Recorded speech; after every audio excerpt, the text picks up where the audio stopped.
Welcome in everyone to Tenax Proving Grounds #1, our first event. Very, very exciting launch day. I hope you're all really excited to see the matches. But damn, a tournament maybe 2 months in the work, and we're finally here. A 2-day tournament. We played the offline day yesterday, and today we're here with the final 2 rounds. We're going to be doing a semi-finals match, Reassure versus Rewend.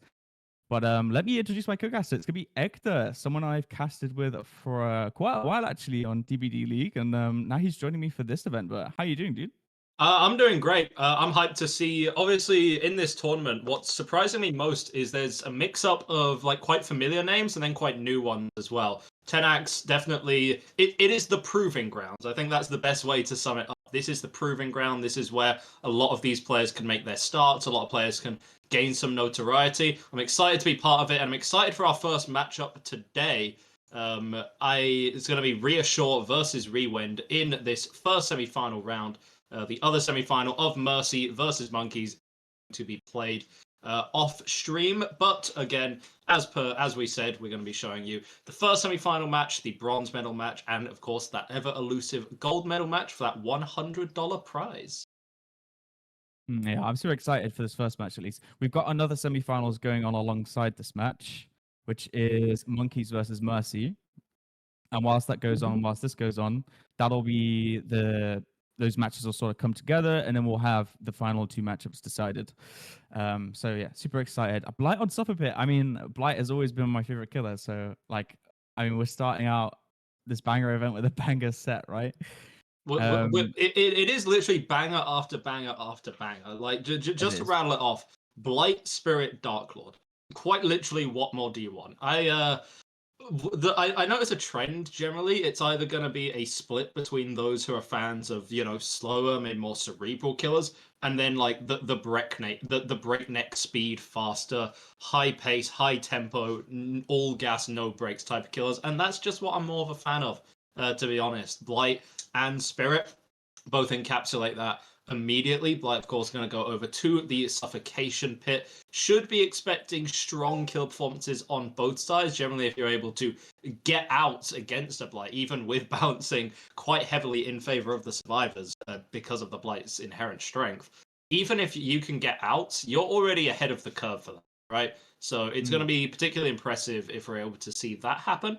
But these should generally be decided by the kills. Expect first downs to come in quick, and then expect the first kill to come through even quicker. Yeah, and this is, I mean, we've got Wee Jason on killer as well, so it's gonna be some cooked ping, I think, for the first. Well, I mean, as long as he's playing killer, right? But yeah, Wee Jason's team has made it through, and it's like it's pretty cool because this is his new kind of, I guess, Sinners. I guess it's like the new Sinners, right? I think, are a new team, and they just I think they just signed up to Champions of the Fog as well. They're playing in there, and they've signed up to our tournament too, which is really exciting because we get to showcase them as a new team, a new powerhouse team. I remember cast a lot of his games before. Yeah, he is phenomenal. I do apologize about the very barking dog, which can be heard coming through. I'll shut my window when opportunity. But yeah, Wee Jason, absolutely fantastic player to be having in this tournament. If you had to put your money on win, it would be Jason's team. Simple as that. Right. I actually want to have. Sorry, yeah, go on. I was gonna say because this Rewend team, they are a bit of a like unknown team.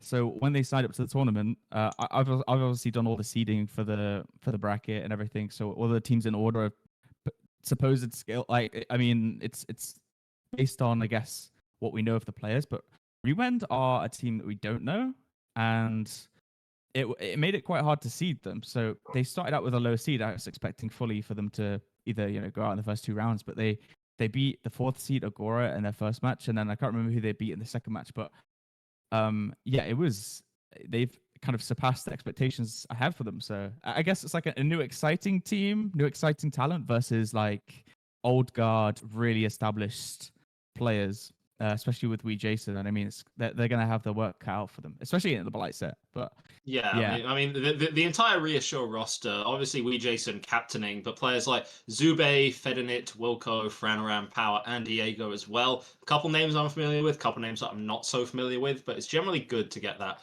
blend. And then, yeah, Rewend on the other end, as you've said, Madara, Agony, Leonidas, Claymore, Monroe, and Warley. These, I couldn't tell you anything. I genuinely could not tell you anything about this team, and that excites me. I want to get to know more players. I want them to continue beating the odds, right? As you said, they've already punched above their weight, some would say, by taking out some of the higher seeded teams in the tournament. Why stop there? Why not take down, correct me, is Reassure seed number 1? Yeah, Reassure are the expected winners. Why not just take them out as well? It's simple, Yeah. right? You play killer, you kill them, and it's simple as that. And then you play survivor and you escape. There's no other brain power to it. We just play some Dead by Daylight, I suppose. But why would you want to play that? Why would you want to play Dead by Day? Don't ask me. I don't know. Yeah. I'm just casting it. I'm not playing it.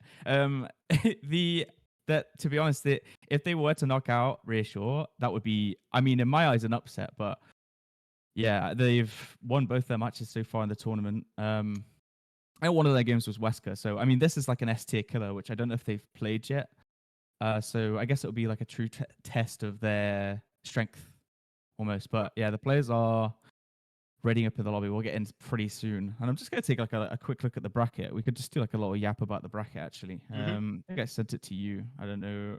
Yes, you did. Yes. Where it is. Yeah, so Rewend's journey through the bracket. They faced Agora, who are a pretty well-known team. Pogo, No Mercy, their captain, is a pretty strong player. So in general, their team's quite nice. And then they went up against Delusional, which is actually Locon's team, who just played on DVD Scrims Night. And Locon is, I think, a top 25 ladder player. So you already had like the expectation, that they're good players. I think they were higher seeded. So same with Agora. Agora were higher up in the seed. Rewend might have just taken them both down, basically. Reassure's journey was kind of like not quite as dramatic, to be honest. We had a forfeit on the first match because the players weren't ready, so they had to forfeit. But the second match they were up against Serenia, who are another kind of up and coming team.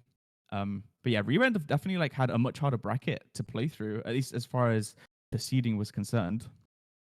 But yeah, now we're up against Reassure. So yeah, that's this side of the bracket, and then we have the semifinals on the other side, which is Mercy versus Monkeys. Mercy are a team that have been around quite a while, and they do play quite frequently in tournaments, so they're very experienced. But Monkeys, on the other hand, are I would say a pug, to be honest. They've got Marco from Elysium on that team. They have Cetries, I think it's Vexy as well, and Ethy, I think, who was I can't remember the team Ethy was from. Maybe Serene. But it's like a mix of good players. Spitz was actually on that team too, but he couldn't play. So yeah, we're gonna see Marco from Elysium as well on their later matches. But yeah, we are just loading in, so we can get right into the gameplay pretty soon. But Blight on Suffolk, you excited? I'm astounded. There's nothing more I want to see. Blight might be my favorite competitive killer. Simple as that. It is up there with Spirit, and we also get see Spirit. So I'm like a kid in a candy store right now, brother. I'm having a wonderful time here at Tenax, and like going into this first matchup, it seems like David has beaten Goliath over and over and over again. Now David has to do it again. And we're going to see how that happens. Of course, Reassure going to open things up on the killer side. Survivors take their time to space out. Of course, they're going to get access to some relatively strong perks and items simply on account of the ability of the Blight. And they're playing this exceedingly patiently right now. Of course, Jason wants to waste absolutely no time finding anyone. Build is to be expected here. Both of the Blighted add-ons, the Blighted Crow and the Blighted Rat. We're not messing around with any kind of any shenanigans. We want to go as fast as humanly possible. We want to cut those loops in half. We want to get to these generators as well. Jason has good instincts to know that there's someone around here, but even more credit to the survivors who are actually successfully stealthing. I believe it was either Warley or who was around Shaq, but has been able to elude Jason, which is going to allow some of those survivors on the top side to get a little bit of progress into those generators. Yeah, absolutely. Still no chase to be found yet. And one of the things is that he's not running Corrupts, right? So Corrupt will slow the gens down in general, but well, where were you looking, bro? he just found Leonidas there, just standing, waiting for her. Wee Jason's loving smack in the face. But yeah, that's gonna be a first chase, kind of. Yeah. Wow. Oh, he gets caught out here. Ooh, he gets the pallet stun though. He is zoned though. Is there a filler pallet that he can escape to? There is. We've got a bit of a god rock. Can Jason play around it? Good patience actually from Leonidas. Yeah. Yeah, I would have thought that Leonidas would have just ran straight to it and dropped it immediately, but actually has the wherewithal to realize that Jason's going to go around. You are stuck in a Z-wall, so your first down is going to come in. I mean, you've been able to delay it from what we generally expect against Blight, which is about maybe the minute mark, to something close to 2.5 minutes. So generally pretty good first chase, and barring an unfortunate pain resonance onto Madara's generator, we should be seeing 1 or 2 gens pop quickly. You use the live on the wrong side, going into the killer. Now you're going to be the one chased. Also, Madara was the one closest to that unhook, so was likely to be the person to go for it as well. And that's not ideal, generally. Seems like Madara has a window of opportunity to go for that, however. Not the Deliverance survivor. I wonder who that is, as Agony's going to get injured up on the flip side. I believe that's Worley, actually, which is why he was stealthing so early at the start. Has that Deliverance to protect, but yeah, Unhook comes through relatively safe. There's no sign of Jason coming back, so... Oh, he just snipes Agony on the other side of the map. Just hooking him, I guess. Yeah, I mean, you're going to go for it. We're going to see another pain resonance come out. Now you should move Warley over. Now you should move Warley over to come for that rescue, get the Deliverance online. Interestingly, the second hook doesn't come onto Leonidas. So Leonidas isn't going to be the immediate tunnel out, which buys even more time for the survivors here. Quite impressed so far. Even though the chases have been, you know, somewhat short, that's kind of what you expect against the Blight. And the overall macro and the map presence and the ability to dodge out as well there from Leonidas is going to be good. So even if their micro isn't perfect, their macro is really, really strong against a killer of this caliber. Yeah, and I guess that sort of element of the unknown is same for Jason, right? He doesn't know these players. He's playing Blight, not unknown, brother. Zach loves me, really. He actually loves me. Hey, well, Unknown is a set in the other semi-final, so, you know, we streamed the wrong one for those jokes. Oh, what? Leonidas just absolutely... What are you doing, bro? What? Wait, hang on.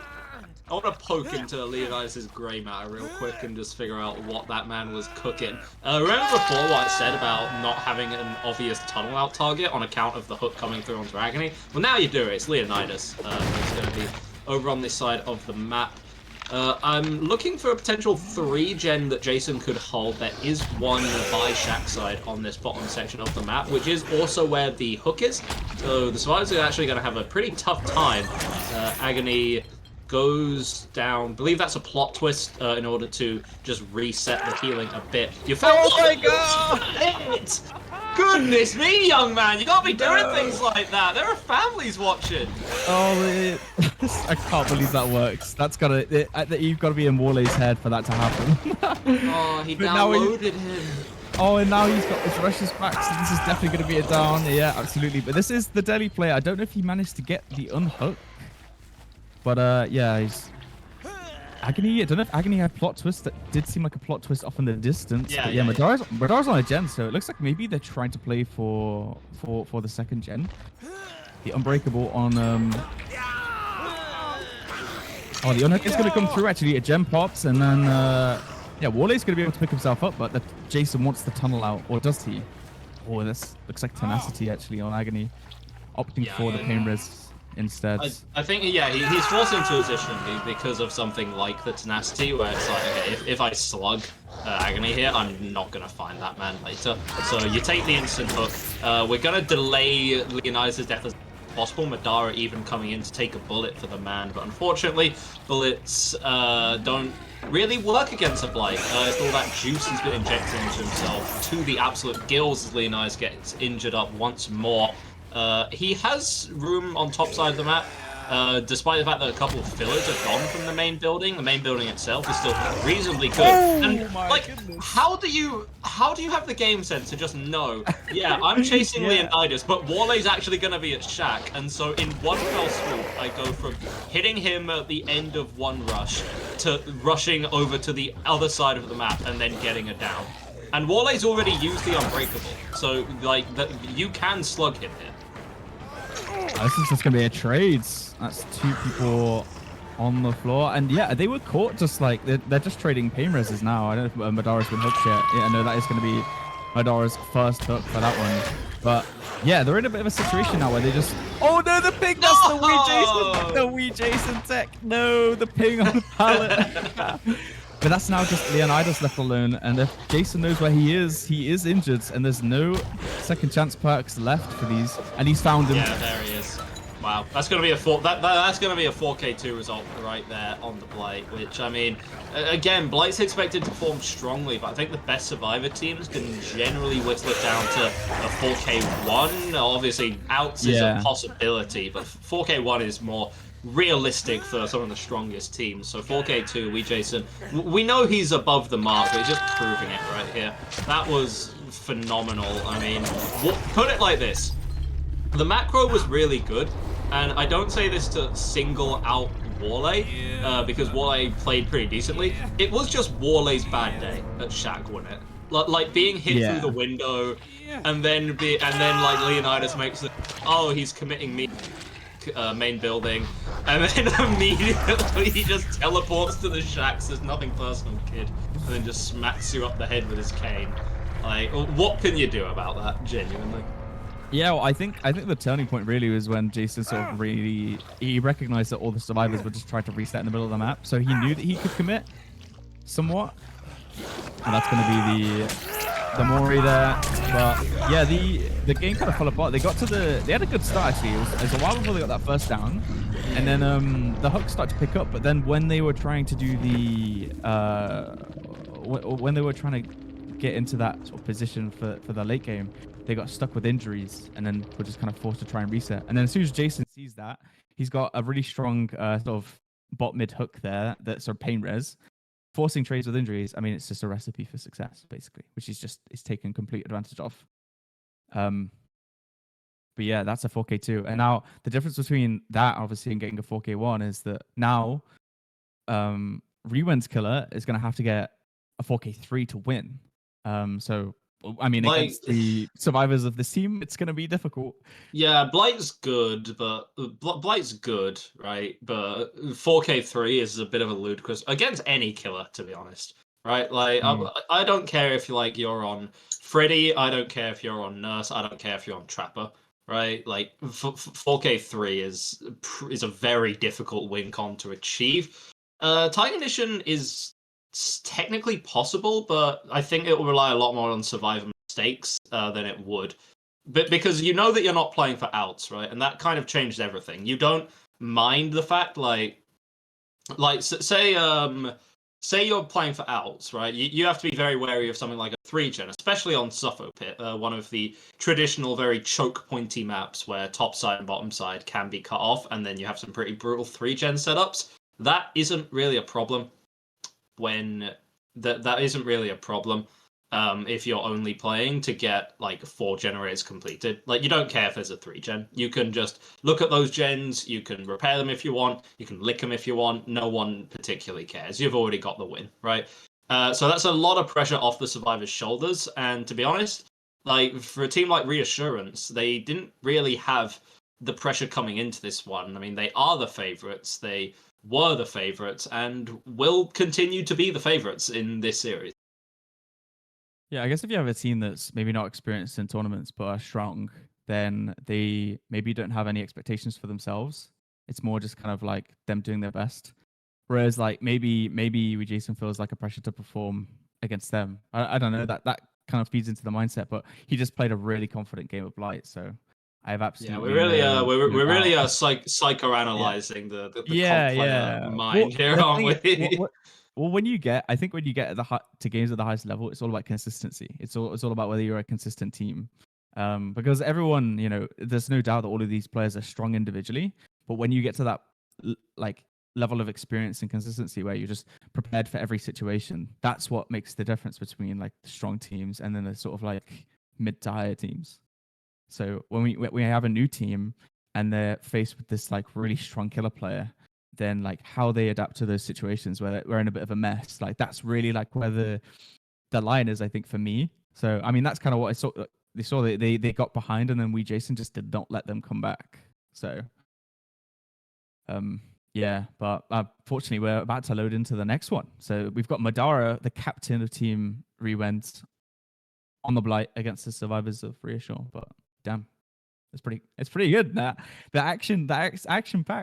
I'm excited. Yes. We do want to point out, we know they are having some issues with the live score sheet right now, not properly updating on the stream. Obviously, we do apologize for that. We will seek to get that fixed after this trial. For now, just remember that on their killer side, Reassure,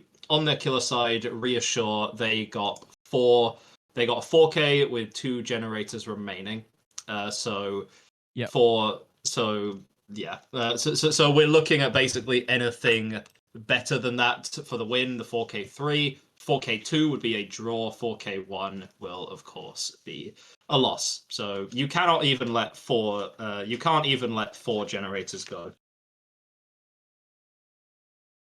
Yes. And this was Reassure's pick. So this is a site that they are clearly confident on for them to pick it. And he's already found a survivor. Actually, an early start for Madara. Doesn't want to commit to Wee Jason, though. Wants Zub instead. Sees him in a bit of a stickier situation. And that was an interesting hit. Using the force to get that injury there.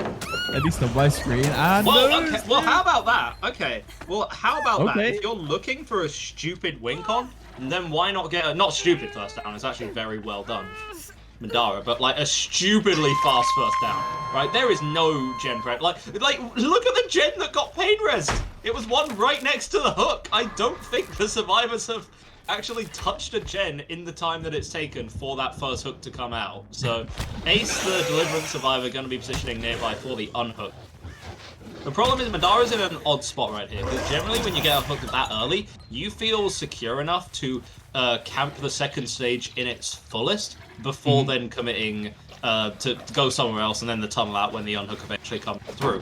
When you can only let 2 generators go, you can't really do that, so you kind of have to give Fedinet the unhook here, right? It's not quite in the very center of the map, but it's a bit close to the center than it is topside, so it's not a bad location for Madara at all. And you've been able to find Wee Jason here, who uses himself as a pin for the Blight to bounce off of, and the Blight says thank you very much, and then hits a strike on Wee Jason, which is exactly what you want here. Go over to the 4 lane, gets dropped immediately, but Madara knows where the heat is at. It's at the unhook.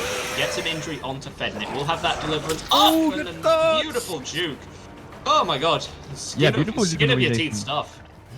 Yeah, but he didn't go for Zub there off hook. So I mean he's found him. That looked like a stun, but it was a break in the end. Maybe just a ping thing. But yeah, I mean, I don't believe Zub went second stage. So he's not going to be a tunnel out anymore. And oh no, another ping hit on the pallet. Wow, those ones are so rough, the validation, especially when you're on ping. You have to kind of account for that. But look at this, right? We've got 5 gens.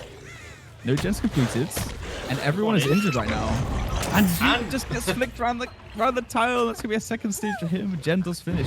Looks like they're trying to get some gem progression because of such like early pressure from my killer. Yeah, don't underestimate the power of Call of Brian either. Generally uses regression, but also solid information as well. I mean, you're not going to get another pain res stack from Zube, as they have already been hooked, but you can at least go to pressure out this generator here. It's pretty well progressed, and you know, here's what I'm thinking for Madara, right? Maybe the win con is just a little too absurd, right? Like 4K3 is a tricky result on any killer, right? But I see this as very drawable for the lad. Yeah, this is exactly the type of pressure he needs to tie it, right? An early kill at 4 gems. The thing is, though, oh, that's another hit onto Wilco. Wilco's going to go down. We do have the other survivors healthy. The unhook's going to come through, but yeah, this is falling apart a little bit for Reassure. I can't remember the original point I was making, so I guess we just go straight back into the gameplay. It's going to be a BT hit onto Zoob. And he just goes down. This is a really fast kill at 4 gens. Now you have this kind of new team with strong players, right? And in my head, I'm thinking, how are they going to play the 3v1? I'm curious. 3v1 against Blight is pretty difficult.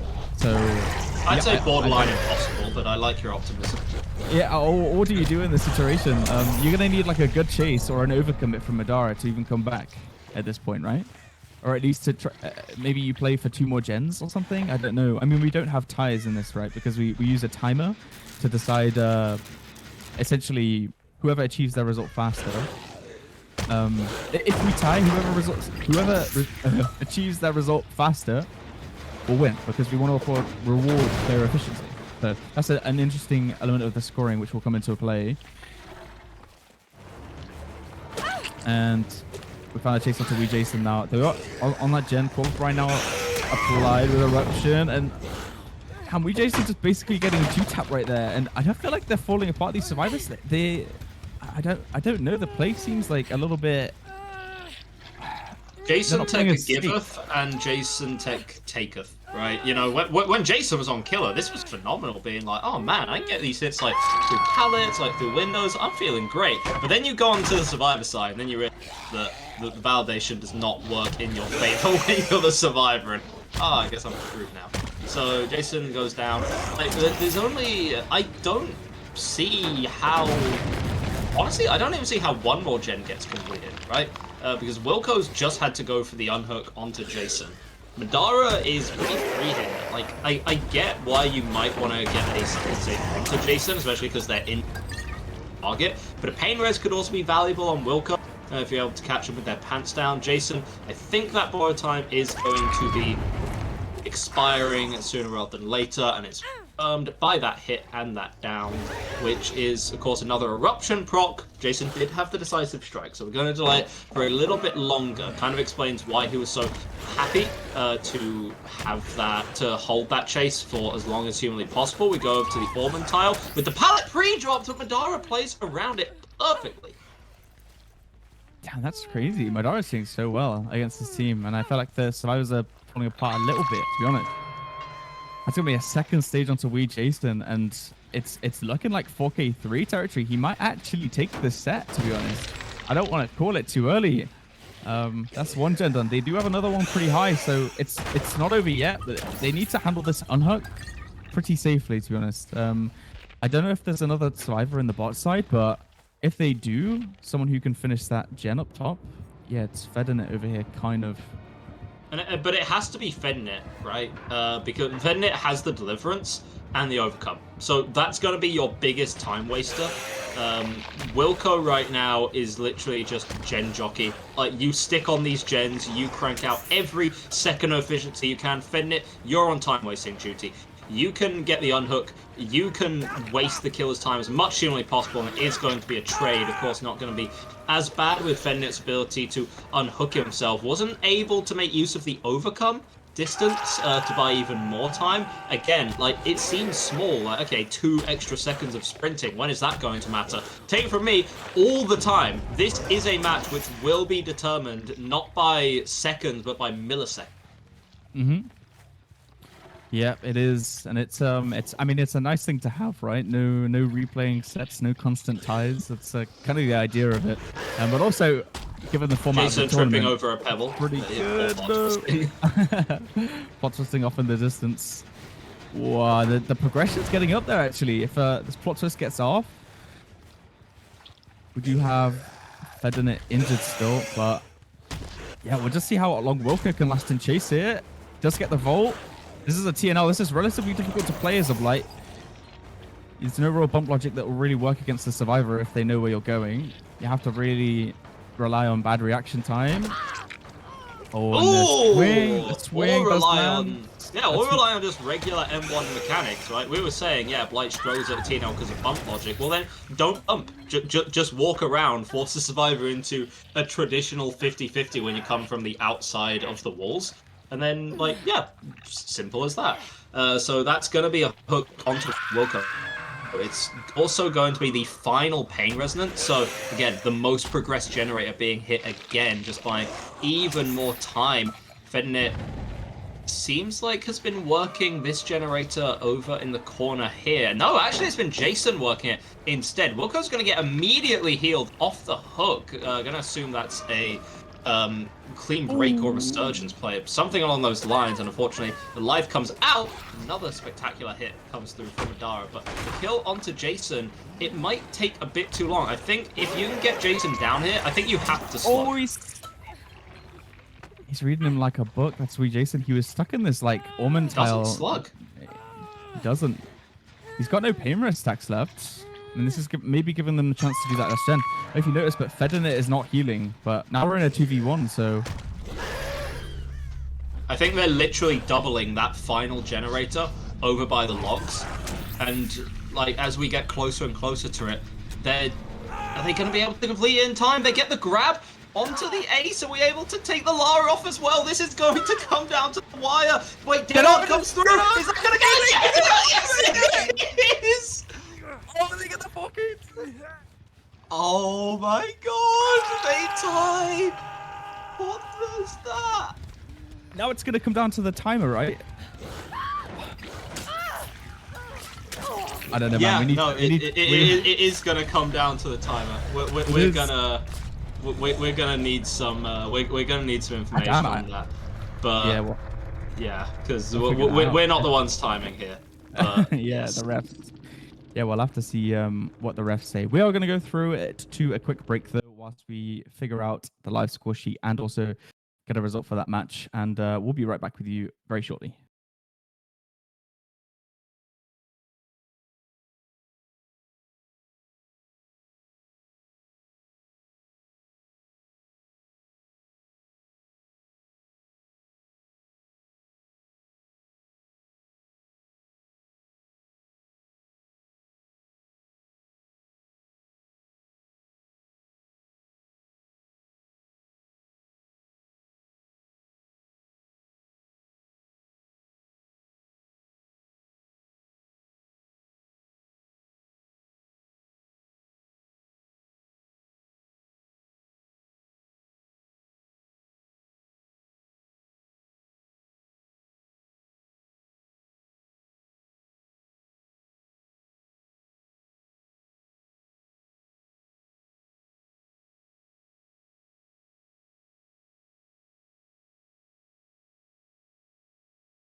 Hello everyone, welcome back to the semi-finals of the Tenax Proving Grounds tournament.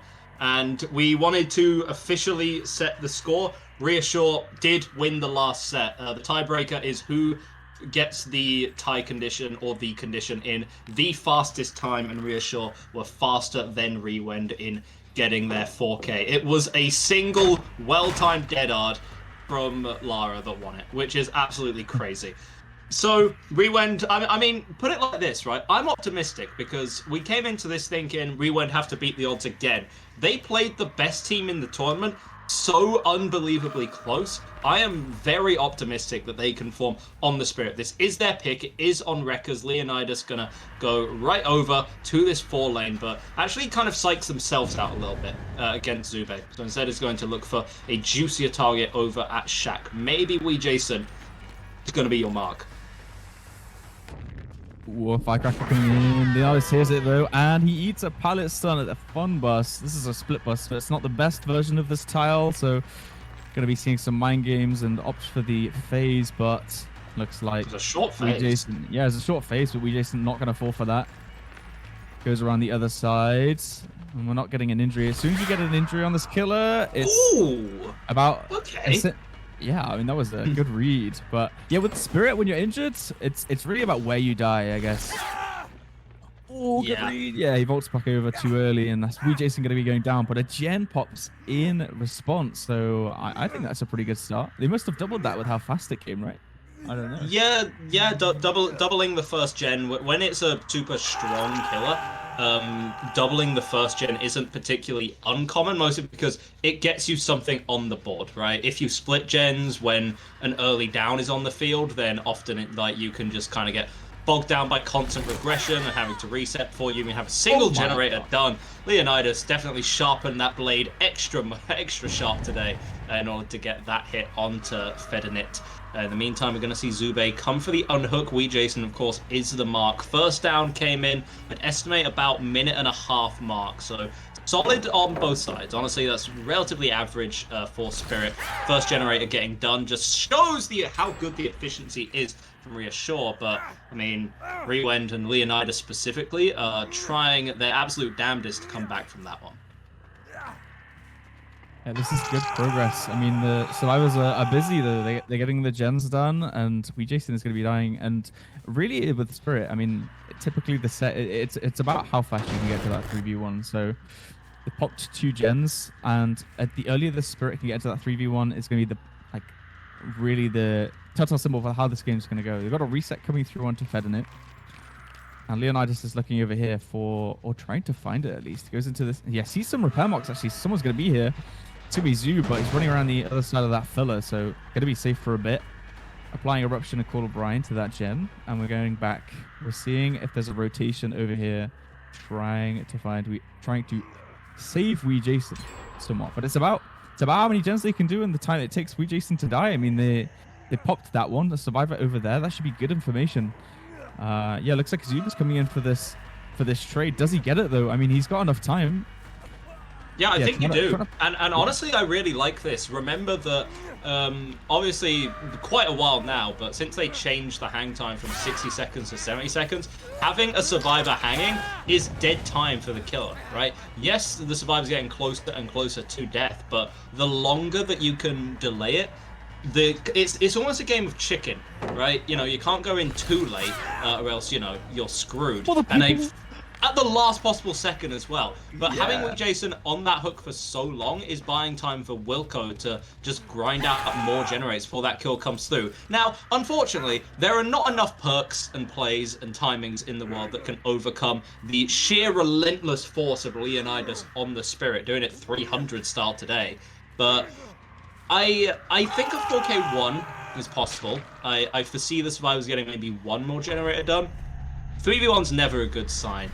Against Spirit, it's particularly nasty. I like that they are playing this a bit patient. Again, being injured against a Spirit, it's about as much a death sentence as being injured permanently against something like an Oni, right? Arguably even worse than that. So just prioritizing the resets before then going to go back to the generators is good. Also note that Leonidas does not look to have a really solid 3-gen. There are a couple of groupings that he can play around as FedNet plays around a life there beautifully, but there's no hard and fast, obvious 3-gen that can be seen. Yeah, it's gonna make it a little bit harder for the Spirits to control this game, but yeah, playing this palette, it's very unsafe. Got that extra speed in the phase to help you with that. But yeah, Robson's got a proc. We've got a pain res over here, and this is a pretty of a precarious corner, to be honest. Like, because there's not really safe. Like, an injury is gonna happen on this hook if you're going in for a trade or trying to save your teammate, and there's no real safe place for you to run, to be honest. So, looks like Leonidas just doesn't care anyway. He wants to go over and check on this gen to see where the progression's happening. Knows that he might not have enough time, and that this. I think he's right in predicting that the survivors are just trying to get as much progress as possible, but that's gonna be Wilco found there, dropping the pallet on the wrong side. Staying safe is a little bit of a pallet gym. It's not too bad. Goes over there. Unhook comes through now, and we're going over to this deep corner of the map, but it is a spirit, and it is about where you die on the map in cases where you're injured. Just trying to make as much distance as possible against a 110 killer. Trying to get that slow run back across the map to get that extra little bit of progression. Yeah, I mean, Spirit can't move at the ease of something like a Blight, right? So when Spirit can use the power for mobility, and mobility is solid enough, but then you can't use it in chase when you get there. It's definitely, it feels like a much more punishing cooldown to use, right? Now, even in a situation like this where it's just a Z-wall, look how long Leonidas has to wait to get the power back. Again, it's a Z-wall, it's in the corner of the map. There aren't a ton of things FedNet can do about it. Now it's just a matter of finding Zube, because you have a down survivor in the corner, you have a hook survivor in the same corner. Zube is, I was going to say has to path incredibly here, but Zube has already been spotted by this jungle gym. I think it's possible that he might have just ran straight for the unhook. No. What do you do now, Zube? Because you are completely screwed, my friend, to put it bluntly. I'm guessing that FedNet's crawled closer to this pallet, but it's not going to be enough. Leonidas puts up some crazy numbers right there. 4K2 on the Spirit, dispatching Reassure in record time, and giving Rewend another lease on life here. Again, they were so close to winning out that Blight set earlier on, and they're making it look more and more likely that we're going to go to Dark Lord too.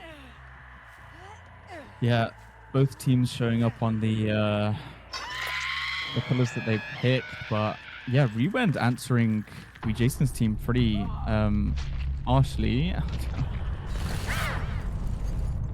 Interesting interaction there, but yeah, that's a 4K2 secured, and yeah, I was gonna say we had Reassure pick Blight, and then we have Rewend pick Spirit, and they're performing on both sides. So I'm eager to see how Jason does on the Spirit. I'm not particularly sure with how like I'm not really familiar with how he plays Spirit, or if he's familiar with the killer. I wonder if it's going to be someone else actually.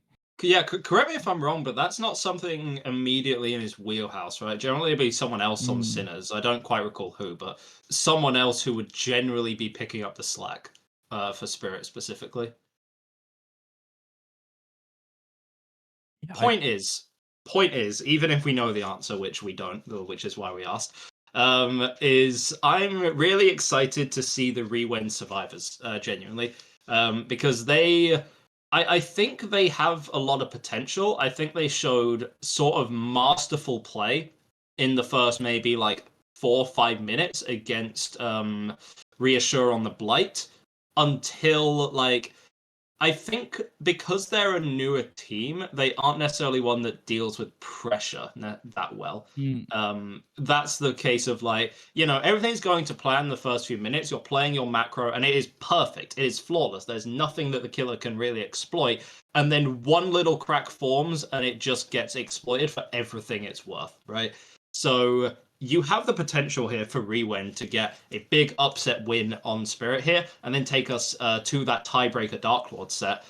I just really want to I really want these survivors to show up. You know, I don't want to be biased. I don't want to root for one team over another. That would never be something in my nature. God forbid I do something like that. But I really want Rewend to prove themselves because it's the proving grounds after all.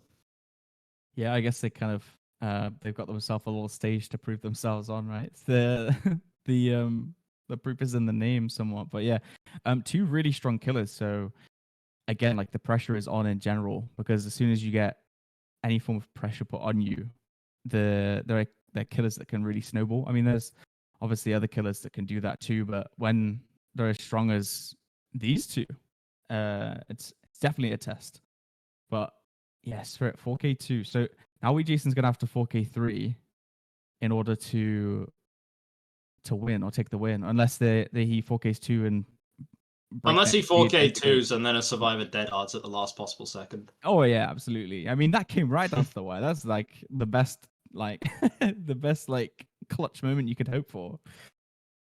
But damn, yeah, I'm not too sure like what to expect. And yeah, that's the thing with wildcard teams is if you don't really know kind of who they are or their limits, then you kind of have to just wait and see a little bit. Yeah, and I suppose that is what we're going to be doing. We should be ready to head in sooner rather than later. I'm looking forward ahead to what we might end up seeing in our next set for the Dark Lord, but of course we have to get there first. I'm actually a bit of a fan of this tiebreaker format. Of course, encouraging the efficiency, and it just makes sense, right? You know, we all go on about replayed sets are generally not the most fun things in the world. So we're like, okay, well, how can we minimize that as much as possible? We reward the killer players who can do their job quicker than the others, basically. Simple as Yeah, and that. vice. It gives an interesting dynamic onto the game as well because everyone knows it. And when we're getting like sometimes it's not really gonna matter too much if like, you know, a team like Elysium go against like a brand new comp team and they like 4K4 like on like Trapper or something like that. Like your tiebreaker is not really going to come into that, and like we're not looking at time. But when we have teams that are so hotly contested, where they're playing around very common win cons and tie cons, you know, things like a 4K2 on Spirit, which is a generally quite expected tie con, maybe that or 4K1 either. It can really come down to the wire, and it just encourages the players to be the killers specifically to be as rapid as possible, as efficient as possible. Yeah, and that's I think an interesting dynamic to add to the game, right? Because I feel like it's almost like a time trial, right? It's almost like the entity is this person that's waiting for you to kill all the survivors as fast as possible. So Does that make it us the entity if we're running the tournament? um maybe That's I don't pretty know. like inhuman of us, in it, fella. Yeah, or you could be the entity if you want. I don't mind. It's up to you. Why But would I want to be the entity? He doesn't I seem don't know. very nice. Also, I can't exactly put a I can't exactly like set, like what it's just weird. I don't want to be like a tentacle like spiky red thing. All right, like we already have Ghoul in the game for that, so we don't need even more. That's your prerogative, you know. But That's a we very must big keep. word. That's far too many Yeah, syllables for me. I, I just throw that one I'm out, not. brother. I'm sure. I'm not fully sure what it means either. So I'm just using words I don't know. But we are getting into the game, which is nice. So we'll see what Jason can do if he can at least hope to tie or try and 4K2 faster, or if we're going to be going into like an absolute sort of fast. I think we're going to be looking at the early game to see how fast he can get that kill, that early game kill, because it did take a bit of time for Leonidas to get it. But the survivors kind of just they had this good balance of Jason surviving long enough for them to protect him, and they still got good gem progression. So yeah, we'll see how the early game goes. But without further ado, we are into the match. Jason on the Spirit, going over to the side of the map. No corrupt intervention, so that's going to be extra time with the survivors to just get immediately onto these gens. Already see someone over by this dumpster tile. And we are seeing... Oh, we expect them to camp the pallet, but they already running past. And the swing comes through the pilot. Yeah, nice and then I think Warley's made a minor but quite crucial mistake here. You don't actually make any distance. Because you go for that blind, but because you got hit and the stun came out and the angle was weird, it just couldn't work. You got nowhere. You weren't able to make it over to the bus, and Jason is able to get that down in, I believe, sub-minute mark. So, you know, already we're looking at matching up against Leonidas' Spirit, but you are exceeding it for now. I want to, probably when we have more time, when we start a podcast or something, because, as we know, two men with a microphone is a good thing and a wonderful invention.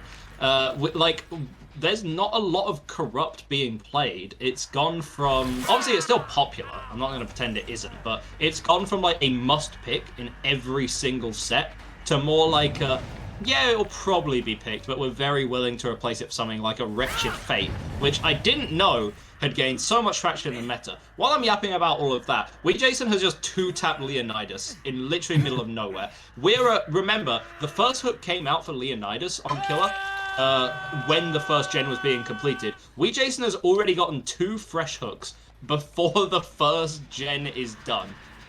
And he goes to the most progressed one as well. He just knows.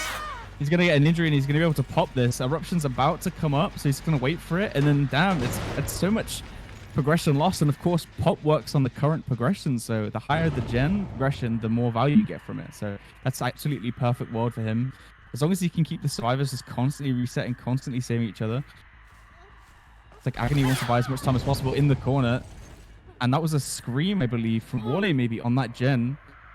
Is there a Painless hook in here? There's one right here. Do they get that in time? Yeah, Wale is not even close. No, that's going to be a flat 20%. This is perfect for Jason. And the most progressed gen at 3 fresh hooks is not even 50%. And this is perfect world right now. They reset off the other side of the map. So Jason has time right now. He doesn't know that, but we do. Camping the pilot on the wrong side, and this is Jason's Spirit that we didn't know about, to be honest. Like, we're seeing it right here before our eyes, and he's not even going for an elimination. He's just 12 hooking, and it's working against this team. No way! And he gets there through the window as well, dude. Now, this is crazy. Someone actually needs to lock this man up. Too. He still has pop. He managed to get the second down. He got that down before his pop expired. Oh my god. Okay, Wale is not having a fun time of things at all today. Goes over to that second stage. So I mean, you have your tunnel out target, right? But like, that isn't even your main mark. You are in a really comfortable spot. Like, I am looking at, you know, 4K3 for Jason is very much within the realm possibility. Honestly, 4K4. Like, if he continues with this momentum, where I don't think he's had a chase that wasn't an instant 2-tap, genuinely. And now Agony might end up just suffering a similar fate. Oh, he's do this! He's reading their mind. He's reading their mind. Yeah, he's reading their mind. It's good. It's really well played from Jason. Like, he's swinging for the thing. I mean, he's got his ping, right? His ping helps him. It's like a 5th hook. Almost. And that's one of the things I think that it's almost like whoever faces Jason needs to know that they are going to be up against like some of the most cooked ping on the game. And it's how can you prepare for that as well? It's like, how do you respectfully like ready yourself for cross-regional ping? It's not really something you can practice that often.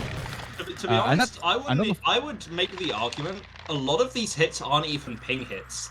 They're just Jason hits, right? Like, I like, we're giving a lot of credit to the ping, but give a lot of credit to the man give a lot of credit to the man as well, right? Like, I'm very sorry if I came across that way. I did not mean that, but he is a freak, and he is proving it in this game. Agony also now dead on hook. Leonidas gonna come back off the hook to get the trade, and then probably just go right back on it as well. See how much time can be bought here, and he just about waits out the 10 seconds. So we have a kill at 5 gens.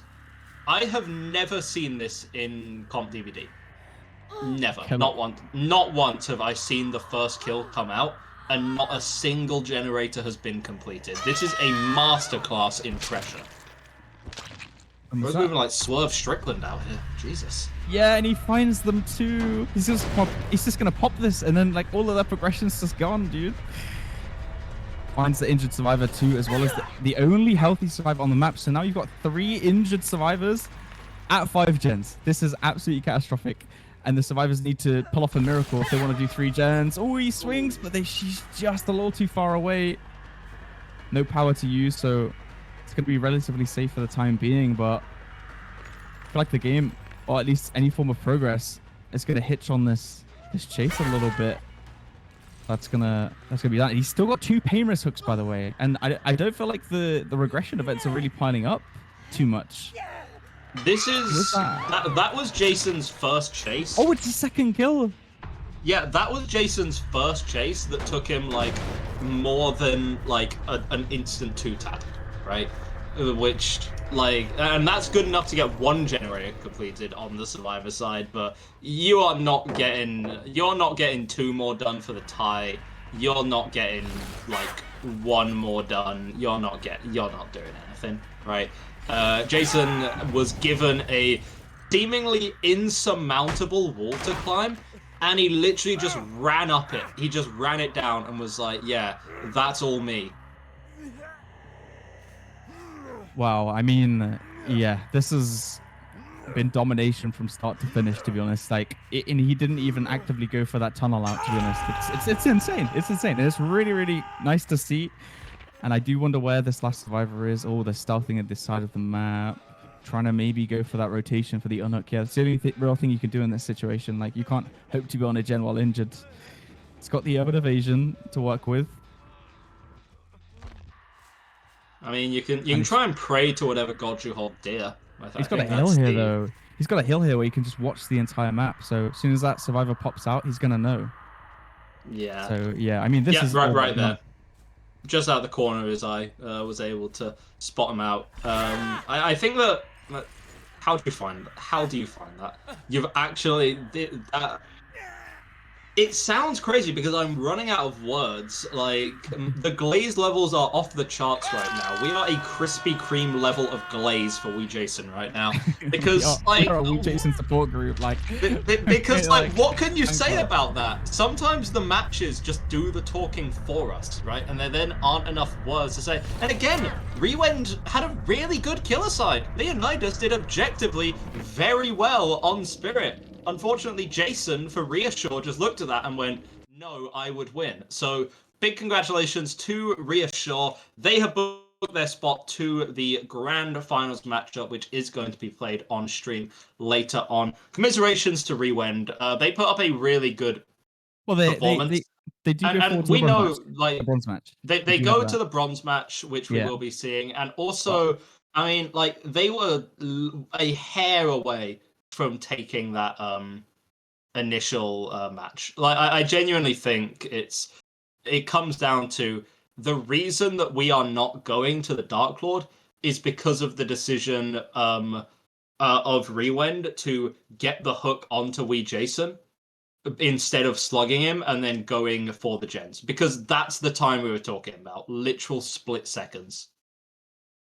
Yeah, I mean, it doesn't seem like Wee Jason was employing any strategy to it. He's just going from survivor to survivor, chase to chase, and yeah, just like I don't know. It is almost like you compare the games. I feel like we compare like the states of the game quite a lot when we talk about win cons. But yeah, for Wee Jason this time, he just steamrolled them. It was definitely like a really dominant performance, and I feel like it's the killer performance that's really set these teams apart as well, because both sides, like both sets, were 4Ks. So. Yeah, my oh my, man oh man. Yeah, damn, but 4K4, yeah. So that's Reassure going to take 2-0. They're going to go forward to grand finals, and then we'll have a bronze match between Rewend and the loser of which I can confirm is going to be Monkeys going into the bronze match. Monkeys versus Rewend. Well, we're going to take some time to set that up because of the way that this bracket works. We do have to do the picks and bans and picks. So we're going to be focusing on getting that set up, and then you will have a new set of casters for the bronze match. But for now, until grand finals, that's been me and Edgar. Thank you very much, everyone, and we will see you after the break.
Welcome back, everybody. We're here to watch the grand finals of the first Tenax Proving Grounds together. It's between Team Marcy and Team Reassure. I'm here with Baby Mutan. I'm Emmy, Hello. and we'll be your casters for the Billy set. After the Billy set, we're gonna have Spirit, and the tiebreaker is gonna be Mastermind. How are you feeling, Mutan? Are you excited? I'm very excited. As you know, ex Billy player here, I'm very, very excited to see a Billy set here. I love watching Billy sets. They're always my favorite. It's sort of it's a very chaotic set. You really never know what's gonna happen. So I'm excited to see what kind of mischief we're gonna get up to. Yeah, we definitely know that Team Mercy picked Billy, but we also know that Reassure is no slouch on the Billy either, just judging by previous appearances of Wee Jason in other leagues, for example.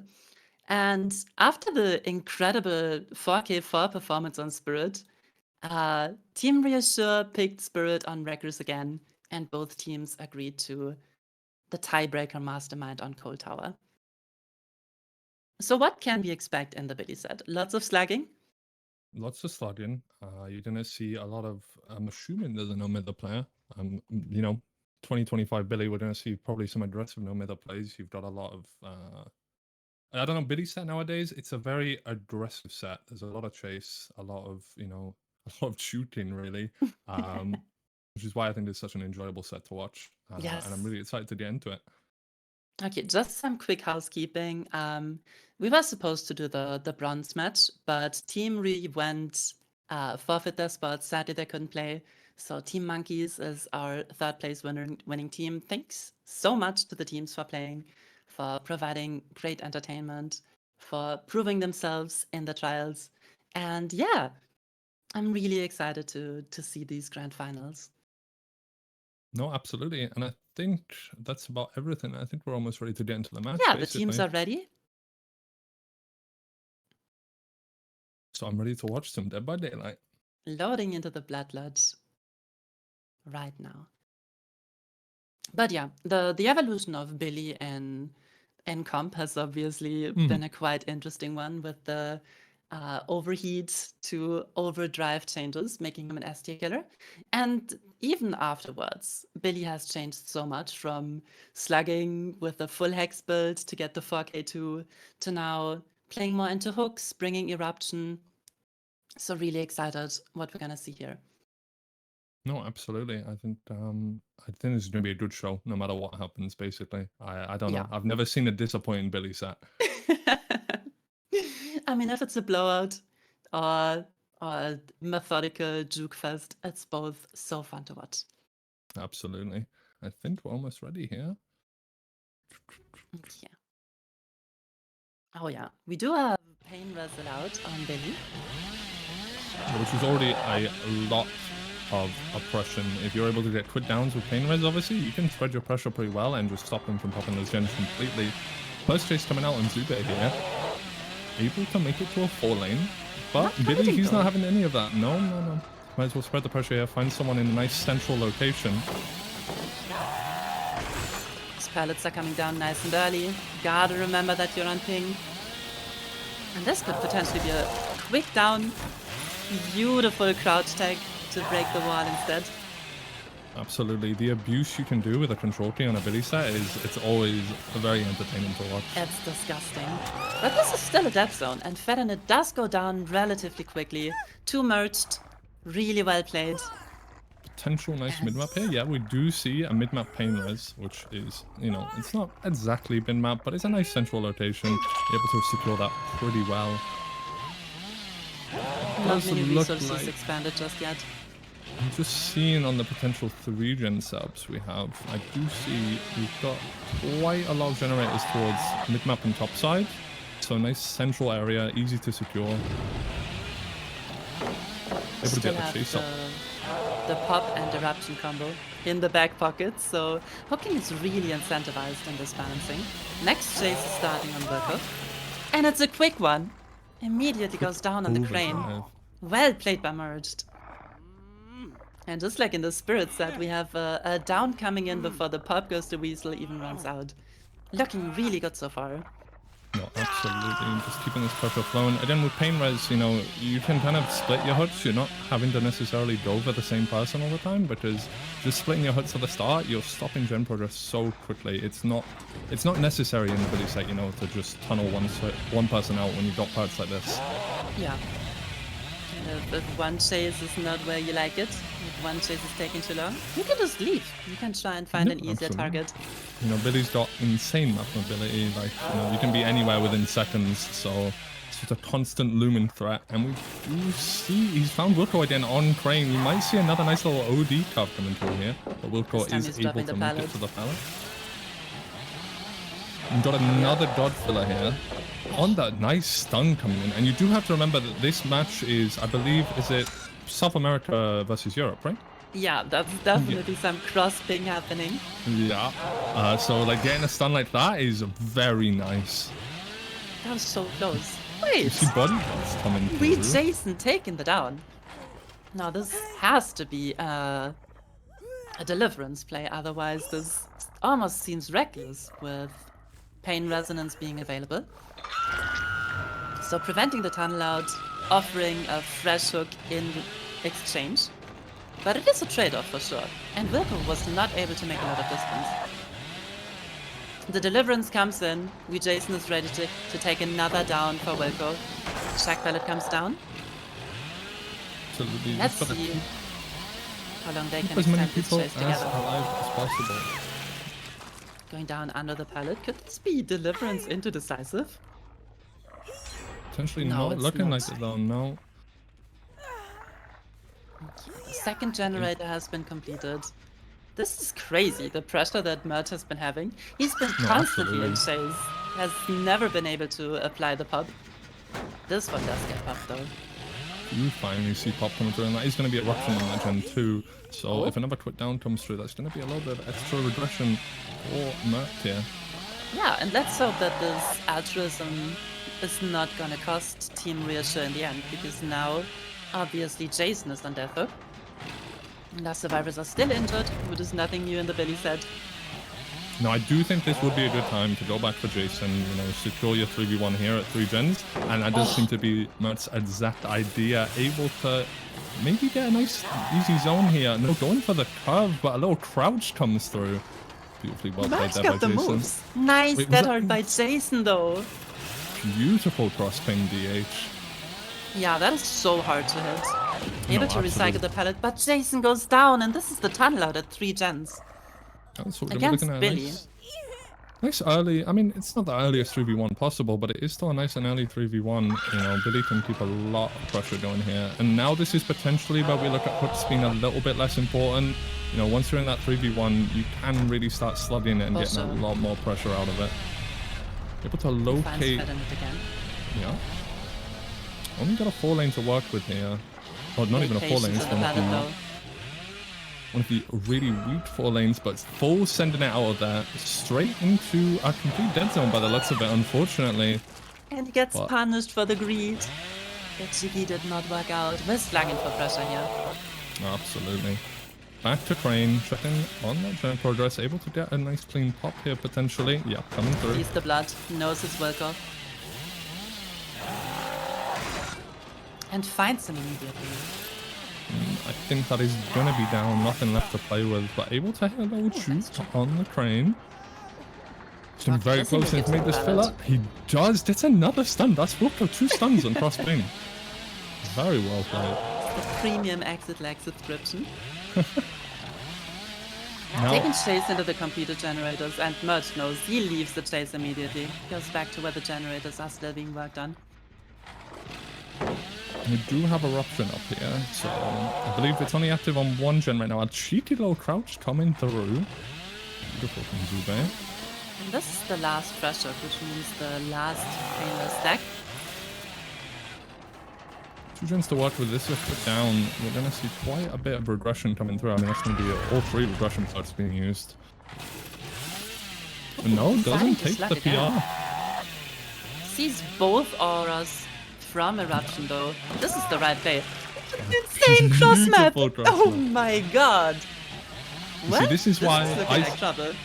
I see a lot of people criticize Boots instead of Teamex, but I do honestly think Boots is still completely viable. Like, the control you have there to be able to hit cross maps like that, it's so nice. Now, in the Billy set, we usually bring a lot of anti-slagging. Let's see if Team Reassure brought it as well, because they need it right now. Absolutely. But so far, it's not looking like an Unbreakable is coming through. No, I don't. I believe an Unbreakable would have probably already been popping by now, and it is going to be And there we go. all 3 players down. This is So looking to be a unless- 4K2. Deliverance there's is out. Any last second Unbreakables, any comebacks coming through, I think that is going to be our 4K2 result. Really beautiful played. Always great macro calls. You see the tenacity on Zubei. But that is not the anti-slag impact that you needed in that situation. Not at all. And yeah, Mert played this extremely well. That was, you know, that was an A-class in Billy. Just keeping the pressure up constantly, you know, zipping around the map. Not like, you know, as soon as you realize that I'm not going to be able to down this person in under 10 seconds, just straight out of there and keeping the pressure up on people that, you know, maybe are slightly out of place and in, you know, a bit of a bad spot to find yourself in when a Billy comes for you in a bit of a dead zone. Yeah. And just the beautiful cross-map snipe has the little cherry on top.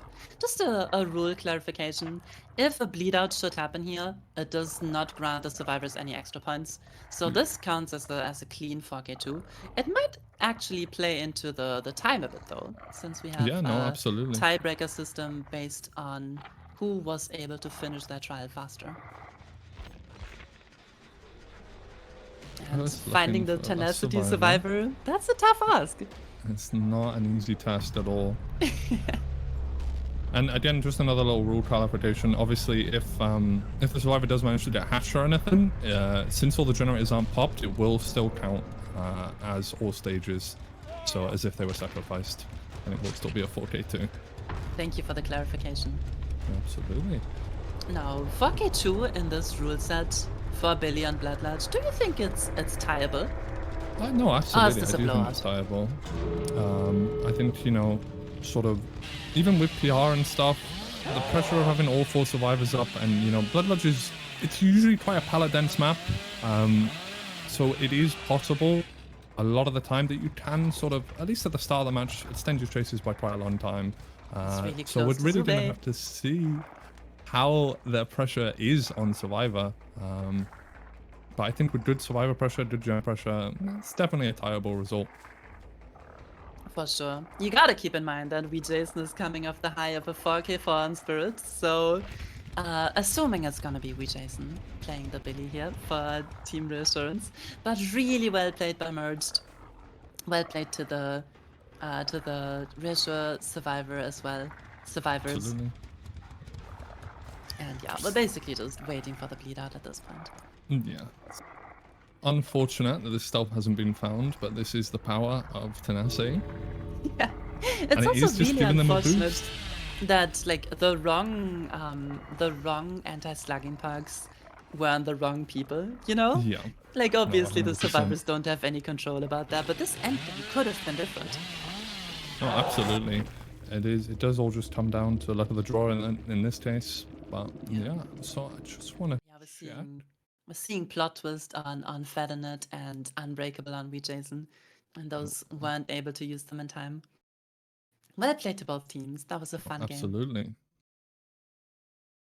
And so I think we'll be back shortly with the Survivor set from. Sorry, I'm getting my teams confused there. It's Reassurance. It's gonna be Reassure. Reassure on Survivor. Yeah. No, it's gonna be Mercy on Survivor with Reassure killing. I'm sorry. Yes, it's okay. We're both a bit fog-brained. Exactly.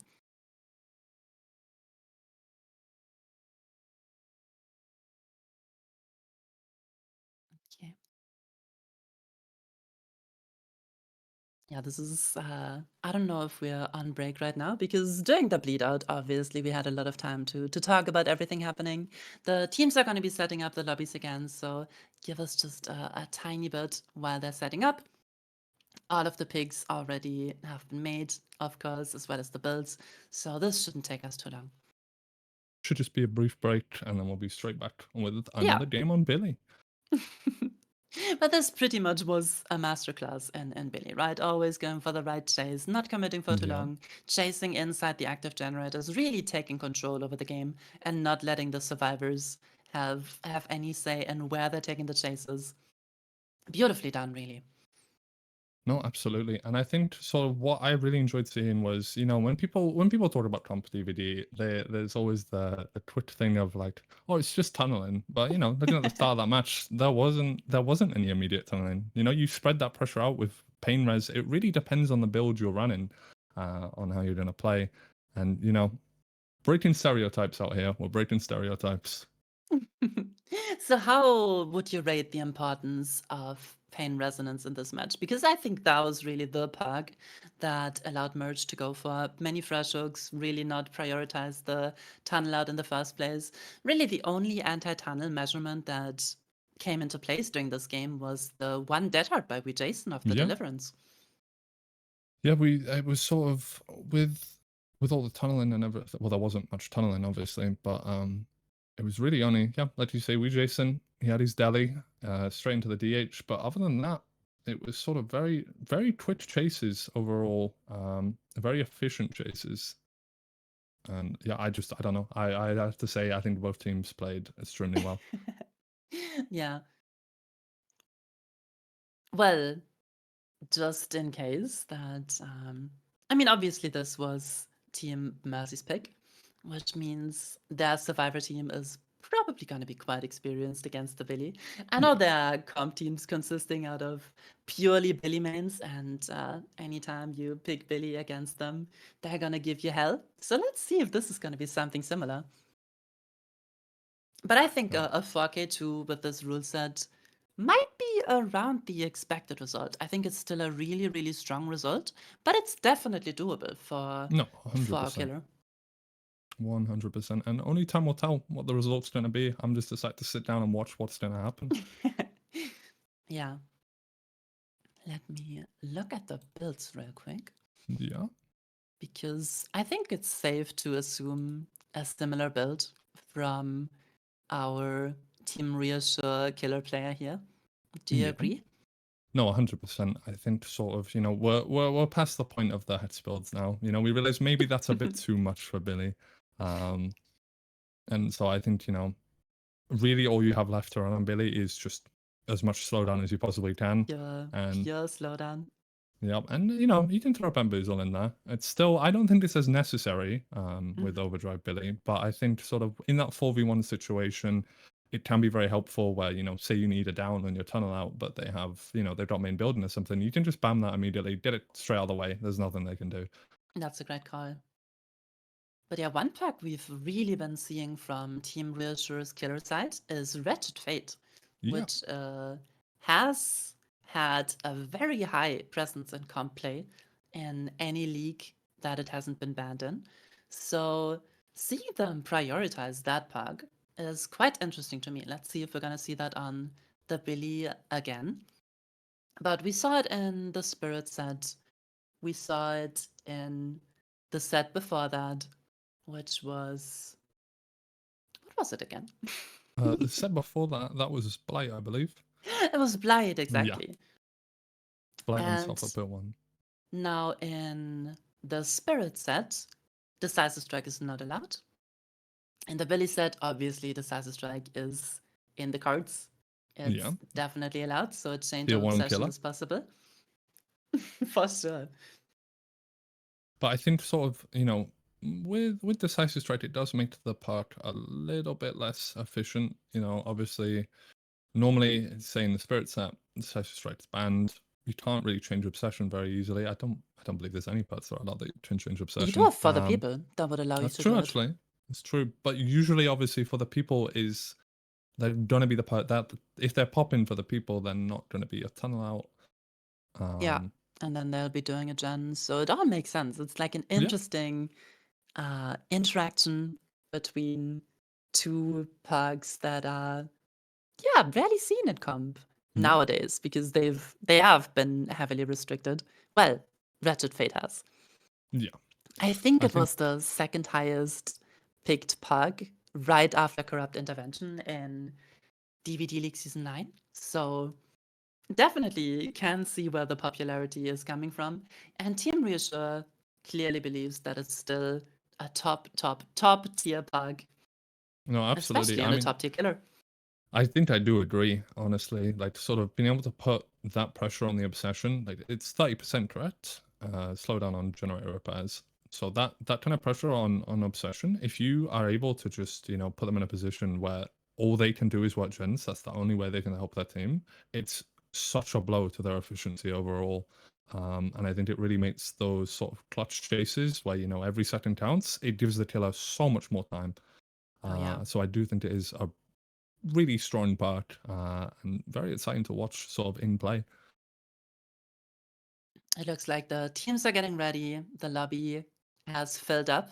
So whenever they're ready to start, we're good to go. But sometimes DVD is a little bit special when it comes to hosting public custom games. So please forgive us the slight delay. We're going as We're fast still as ahead we of can. schedule since No, absolutely. the bronze match is not taking place. But yeah, we're doing our best.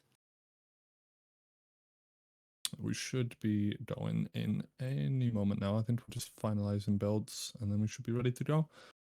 Can get into the final Billy match, which again, I'm excited to see how this ends up going. I honestly Yeah. do. I'm not sure. I don't know either of these teams super well. Mhm. So I'm completely unsure on which way this is going to swing. And I think that's usually when it's the most exciting. You know, I like Yes. not knowing. I don't want to know what's going to happen. Of course, there's some big names on Team Reassure, Yeah. but Team Mercy definitely came out swinging, and I'm sure they're gonna show us a beautiful performance. No, All the players are absolutely. ready, and we're loading into the Blood Lodge again. Now, do you know how I would not want this game to end? How would you not like this game to end? Now imagine we get a 4K2 tie, and then it all comes down to the bleed out timer. I would hate that. Who has the better stealth tenacity? Yeah. That system has been pretty much ironed out, but just not awarding or like subtracting hook stages for that. So Well, I think let's hope it doesn't come into play here. absolutely. I think sort of you have to remember with cross-ping Billy as well. It's a lot harder to have a good chase. It's scary. You know, I've played against that. Yeah, it's a lot of 50-50s. It does look like we're basically in. Oh, You see, we do I see. already see. Yes, we yes, see the no yes. mither. So I think we're going to see a bit more of an aggressive playstyle coming out here on the Survivor side, because no mither really allows you to counter any kind of slugging. And speaking on, was it Wretched Fate? We do Yes, see it we again. also see Wretched Fate. Really a plug that Jason seems to quite enjoy. But Absolutely. different to our first trial. Okay, there we go. Jason finds his first chase now. Pallet immediately thrown. And that's the chase unwashed on the bot side of the map. Yeah, And Jason wants none of it. Ooh, okay, Met almost caught out there at Shaq, but able to make a quick shoot, but doesn't really Yes, look like nothing there's here. much mid map. Yeah, gonna have to try it. Yeah, maximize his distance, but unable to get the drop on the main pallet there. Unfortunate, and that's not going to be a relatively quick pallet down save. again. Yeah, absolutely, and that is a beautiful pain res hook. Look at that, straight in the middle of the map. You can really keep an eye on everything from here. So we're going to be forcing, I believe that was Sorcery on the main gen. Forcing him straight off it. Just looking, trying to find any bit of pressure possible. Yeah, there we are. Able to get a chase started. But gonna pop the main Flying gen. eruption first. Well, again, you see, this is where potentially no BAM could be a little bit unfortunate. We have seen it swapped out with Wretched Fate, obviously, but I don't think it should matter too much. Like I say, I don't think it's as important as it used to be. Yeah, the overdrive really solves a lot of Billy's issues. Yeah. But it is still nice to have. It is a nice comfort pack. to just really make sure that you can end those chases when you need to end them. Playing Shack So- against the no-middle survivor. Yeah. Going quite wide around the shot there, possibly to catch, you know, I do know a lot of people, myself included, you can abuse quite a lot with Billy. Just, you know, going a wide, unexpected path in. It's something that I don't think everyone, you know, is necessarily, not everyone does it, but it is very effective when the killer doesn't expect it. For sure. Just going wide, leaving the tile, and then you Full have send Billy, everything. Billy doing a little helicopter while you're 2 tiles away already. Now, I will say, it's been a little while since the last down, you know, keeping pressure up, comes to chases, auto-aim coming through on the pallet, that is so That's unfortunate. horrible. And And again! Okay, he's probably having an insane chase. Jason is feeling the Absolutely. pressure now. I would We be are still on crashing out 5 right gens, but you know that these gens are getting completed. now. Yeah, That's the that's first one one gen popping already in check. popped. And on this, oh! How does he get away with that? On this crossing, the pre-dropping of the pallet is a given. I mean, already with Billy, you know, pre-dropping is a big part of the game. Able to get that down unwashed there. Yeah, pre-dropping is a big part of the game, but especially on crossing, you know, what can you really do? You just gotta drop it and pray. Exactly. Now Jason is deciding to slack here, not going for another pain rest, even though he could have a Able to great hook find position. Mert, though. And nothing That is connected here, nothing. which means it is going to be a down relatively, like, you know, this is a mid-map down. Got 2 slugs now. Oh, but no, slugs picked up. 1 slug, but you know where at least 3 survivors are currently. This is a good amount of pressure to have. But Jason decides to hook. Yeah, This taking is the hook, take second the hook PR on potentially. merged. Oh No, yeah, no, it was second hook, already no PR. PR. Oh, we've got And pop, got eruption. I think our observer was showing us something quite unfortunate earlier, because I did not see deliverance on any of the unhooked survivors, or like not hooked survivors. So I think Merge was the Delhi player. Yeah, that would be correct. So Delhi not going to be in play this game, which is that is Deliverance quite a is- big hit to play to take. It is also the build that you usually give the least anti-tunnel to. So Yeah. once Merge gets pulled here, he's gotta find some safety in this map. And we've got, you know, at least 2 gens in direct proximity to the hook. Another 2 gens top side of the map that are also relatively close, especially for Billy. You can be there in seconds, but they are able to get that unhook. A quick down coming through unwashed. So I imagine we're probably going to see... No tunnel out here. We're going for no middle player. Maybe getting a little bit of extra pressure with PR potentially. Because obviously you can't be slugging Bandit in this situation. You're going to have to take the pitch, which... You're going to be seeing that, which means hopefully should see a pain raise coming through here if there's any nearby. There are none nearby. Unfortunately, it's almost like he knows. Perfect spot to go down. You see, if you just have your no middle player keep going down there, then, you know, at least they're denied the pressure of PR.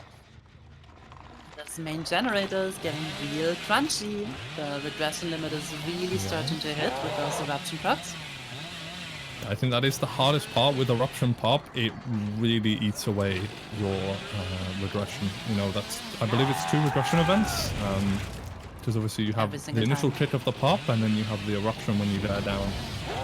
We have watched being picked up by Merged, but immediately taking it down for Merged just to prevent the tunnel out.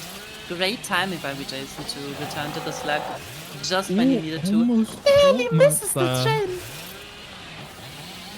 Merge needs to lock in. Yeah, If he loses absolutely. this chase, he's out of the game, and his team needs him right now. Unfortunate bump there. Yeah, but we see the In no some middle player distance. coming in, trying to take that down. Just try and force that down. Beautiful body Yes. blocks coming through. There we are. But Mert is... Okay, takes the pick on Bandit there. Yeah, I No, think this that's will the be only thing you decisive can do. strike. Okay, no decisive strike. Maybe Bandit was doing some altruistic actions. But it is Well, not look- uncommon to pair decisive strike with no middle, just so you can take those hits Absolutely. and downs for your teammates aggressively. Ooh, Wash Wash gets caught caught out again. Out of position. Yeah, that is really unfortunate because it's so close to the hook as well. He's able to be able to slug this. They need a fast unhook, which does come through, but it is going to be Merch who's taught out of position. This is not a very good tile to be out with a Billy. Jason also knows that Wash does not have anti-slugging bugs because Merged had to rotate over just to pick him back up. But the tie condition has been met already by Team Yep. Mercy's survivors. So 3 it is gonna generators go completed. We're gonna be going into the 3v1, but no more guns can pop if tie condition is met right now. So we're gonna have to see some very fast downs. Plot twist Much- coming through from one. There we go. That is the anti-slugging bug that Wash has. He just wasn't able to use it before. Maybe because of the ping, probably because of it. You know, Yeah. plot twist does get a little weird to use sometimes, especially. It on does, absolutely. But yeah, No. we have a good gen split for the survivors. This is No, gonna be really hard to absolutely. hold for Jason. I think, I'm coming in quickly. although we do, I mean, obviously we've got a topside 3 gen, but you can't let that 4th gen pop. So There's no and it's gen not even a for very this. strong. Yeah. This is gonna mostly be about the survivors just trying to get themselves back into a decent position. We're gonna probably see, stealth coming out. You know, the longer no one's found for right now, the better situation they're in. But he's Stroily able gets to find found, though. Stroily. Has a lot of pellets on this side of the map He though. does, yeah. And no pain was down here. I'm not sure if he's off pressure. He's not off pressure, he is the last pain was, I think. Yeah, I believe so. But He has run out of unfortunately, resources now, just zone trying to break. make as much distance to the edge map as possible. Does go down here. It's gonna be a eruption on the bottom generator, so the pressure, I'm not sure how it's looking right now. I'm looking at it, yeah, no one's on gens currently. I'm seeing stealth coming through, trying to get themselves back into a little bit of a better This spot. was the first hook for Sproily. I apologize. Oh, But yeah. we know. These survivors were really trying to meet the tie condition and Absolutely. were trying to protect Merged a lot. So they were busy doing a lot of altruistic plays rather than being able to pump out the gen progress they need to win the set. It is still possible Ooh, for them. They're in a Bandit good gets position. caught. I think that's a perfect showcase of crossplane bus isn't a split bus like that, not very safe at all. And we're going And into it the does. 2v1 now. Yeah. And I will say this match has been quite quick. You know, there's not really been a lot of downtime this match. So That's a good call. if we're not going to see a potential slug hiding away, I think, you know, it's going to be looking towards Reassure, I believe. No, Yeah. not Reassure. Mercy, right? Am I getting No. it muddled up? Okay. Mercy had the bleed out. Yeah. And Reassure is one. playing killer right now, so if no bleed out happens, and yeah, this was the highest progress gen, which pretty Yeah. much tells you all you need to know. They are playing for the tie. It would be so unfortunate if this came down to the bleed out timer, though. And I It's the one scenario that I didn't want to happen. Yeah. And I think it But- unfortunately is, you know, this is how are you going to pop a generator in a 2v1 versus Yeah, a Billy? you don't. It's- You just need to hide. Just hide and hope you can hide for as long as possible. Yeah. I know crows have been quite generous lately. I don't know if we turned Yeah. them off for this very set. But this is not the spot you want to be in, and yeah, it is not a situation that survivors are used to. No, So we'll see. it is just now a game of hide and seek. We are playing hide and seek now. Welcome Well- to Dead by Daylight hide and seek edition. Back in 2016. Oh, Wash is actually playing for Bull. Yeah, I mean, 100% I think it's the right play to make though, because Last remember that when it comes down to the 1v1, hatch is gonna open, it's gonna get closed, and then it's gonna force the timer down because of endgame timer. So if you want to Yeah. increase the amount of time you can stealth for, you need to make sure that everyone, you know, it needs to stay in a 2v1 for as long as possible. I'm sorry, it was just so fitting that out of all the people, it's the urban evasion survivor trying to hide. It's perfect. Has been caught Absolutely. out now, and that's a quick down by Jason. Well played. Gonna be slugging this. So Watch has about Interesting. 2 minutes left on the slug timer. So that's, you know, obviously if it does bleed out, we're gonna see hatch open, endgame timer start once it's closed. So Resets Stroly's himself with a really medkit. Gotta try and stay hidden, and potentially we could see a stealth towards the pit at the last moment, just to keep the game going a little bit longer, trying to, you know, extend that timer as much as possible. Are It's we gonna really see the a only trauma way. tech? Potential. Now, one of the trauma techs, the basement one, has been nerfed, but the Yeah. bleed out tech is still in the game. Oh, Jason is getting really close to where Scrolly is hiding. Ooh, this is a little bit dangerous. Checks the Oh, locker and finds him. game sense. Let's see if he can find Wash though. Maybe Yeah, he Wash. crawled away. But I don't believe that is our tenacity player. No, I'm not sure if we even have tenacity this match. So it's gonna be. Wait, is it tenacity? It is not tenacity. No, it's not tenacity. So it's gonna be a little bit harder to stealth this, and I don't have the timers. Like I haven't been timing these matches, so I'm not 100% sure. We'll get confirmation after the match, but my guess right now is that this was the shorter match. But It is I'm not actually gonna be 100% sure. quite close. It is. To me, it felt like just from, you know, a killing perspective, that Yeah. Merged and Team Mercy and Killer was a bit quicker than Yeah. Jason. But, you know, Washed has been slacked a lot longer during the game. Absolutely. So his bleed out timer is way shorter than Zube's was at the end of last game. So yeah, Only got about it's really 30 gonna, seconds until the end of the match. So it's really gonna some- come down to the timer. It is. It's going to be down to the wire, as you'd say. Is this the magical caster curse that I've been told so much Oh, about? absolutely. You know, you Beautiful. willed it into existence. Okay, Jason is getting close, but I think this will be another bleed out. Yeah, it will be a bleed up by the looks of it. Yep, there we are. So we will get Okay. confirmation on the times, because yeah, it was a time. Both teams were 48-2. And it's really going to jump down to whoever had the longest match, or the shortest match, should I say. We're gonna have a quick intermission. We're gonna go on a short break, and for the spirit set, Ektar and Zach will be back as your hosts. Thank you so much for having us, and please enjoy the rest of this amazing final. We will give you confirmation on who won this set shortly after. Thank you so much, Moodman. Thank you very much, Shemi, and thank you everyone for coming. It's been a lovely time, and I hope you all have a great evening and enjoy the rest of the show.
Welcome back, everybody. It's great to be back. Mutan and Emmy just leaving you doing a fantastic job on the mic. This is a almost kind of comp debut, which is always nice to see. We've all been there, me and Edgar both. But yeah, they did really, really well. Really happy for them. And now we're on to the Spirit set after Mercy have taken the first game of the day. And Jason already off to a flying start on the Spirit set. We saw him 4K4 Rewend earlier. And I'm waiting to see if he can do it again, Edgar. Fool me once, shame on you. Fool me twice, shame on me. And Jason is about to fool everyone on Spirit over and over again. You recall that last time we saw him on Spirit, we got a 4K4, which honestly could have been a 4K5. It's a toss-up either way. Now, we know that in theory, okay, you're feeling yourself a little too much there, big fella. But yeah, no, Jason getting an incredibly early first hook, as per usual. Under the minute mark there. Isn't going to have quite as much luck onto Squirrely, however. So you've had a very good preliminary early game, but the early game doesn't just end there, right? We're going to see an unhook come through. Washed should be good to get like tunneled out here. This pallet isn't the strongest one in the world. Jason can play around this with power pretty well, and you can hear that Wash is trying to make the distance, but it's not going to work. Is Washed a survivor that's going to have a decisive strike or anything like that? No. So nothing to actually stop Washed getting tunneled out. We now have a second hook before a generator is completed. I mean, the guy is making time where there is none. Yeah, I don't know how he does it. It's it seems to me like he pressured two survivors off their gens at the start, and then immediately was able to get the down. So you know, when it came around to the rotation, and then them like not really recuperating, and now he's found someone else. This is really bad. Unna comes through, secures an injury. Now he's going to go. Oh, never mind. He takes it. Oh, he fakes it. That was so smart by Jason. Now he's going to get another hook. Oh, that was really well played, actually. Fakes the leaving. Like you can hear the comms, right? Oh, he's back to hook, back to hook, and then he comes right back. You could tell he just is 3 moves ahead, basically. Yeah, sometimes it's just a bit of a foregone conclusion, you know, when a killer is downloaded you like this. Now, Merc did have the bus to work with, but instead utilized the sprint burst to escape this dead zone. Jason going to very patiently, or very impatiently, depending on your point of view, wait for the eruption to come back. Pop going to get maximal value because that was the most progressed generator that was there. Washed off the hook. I'm surprised that the opportunity hasn't been taken to get a reset onto Washed, considering that is your tunnel out. So you really want to get that survivor healthy sooner rather than later. It doesn't even matter if, you know, Squirrely has to take chase and goes down instantly, goes back on a hook, right? Because Squirrely has some hang time, minimum 70 seconds left. Washed doesn't have that, so I'm really curious as to why these survivors aren't resetting. Yeah, I mean, when you're up against Jason's game sense, a gem popped. Was that a moment of greed there from the survivors just doing gens injured? Oh, he sees someone. It is. Oh no, he's found the tunnel out. He found the reset. That's really bad. The game sense coming through. He's found both of them. They're trying to reset together. He finds them in the corner. I can't know. Oh, he panic votes back. That's 2 people down. Oh, this is really bad. This is bad team. You got Squirrely in the corner of the map. Only 2 survivors up. And now you got survivors at 4 gens. This is absolutely devastating for Team Mercy right now on the survivor side. Yeah, that's freaky, dude. That's absolutely freaky. And Jason doesn't even need to hard commit to Squirrely, because what is my man doing on the floor? Absolutely nothing. He's just eating the dirt right now. So might as well pressure the survivors off the generators just a little bit more. You know, injuries are everything, and you can pile them on, you know, fast and thick. You know that someone might be nearby for the pickup. Again, if you can take the hook after an injury, that's fine. It's just more pressure. And now you see Merked in the corner of your vision, in the corner of that map, isn't really going to be able to make that much distance. Jason is going the same direction that Kate is running, and so should be able to get him anytime soon. And now it's just another quick little mind game. Actually ran right through Jason. Can we get the immediate unhook? No, looks like it's going to be a trade forced out here. Merc can play around this pallet. Against most killers, it's pretty good. You know, like 50-50 semi-safe pallet. Against a Spirit, absolutely useless fella. Don't know what you're doing. You're actually not going to get the pick onto Squirrely either. So Merc is just dead meat here. was dead meat, and then wasn't for a second, and then became dead meat once more. And honestly, with Bandit injured, just go for this slug. Get your 4K4. Why not, big fella? Oh yeah, just 2 back-to-back 4K4s on Spirit. It's just another day in the office for me, Jason. Like, what is this, like, oppression? He knows exactly where... You can see why they want to pick this set, because it's so, like, he's just so good at it. He's clearly been practicing, to be honest. Like, you can tell. He's been locked in the game sense and just his micro skills. I mean, yeah. Just saying hi to... And now there's no protection for Merked. Right, like there was at least a BT on Scrawly for like a minute. Merked is dead. We 4K4'd.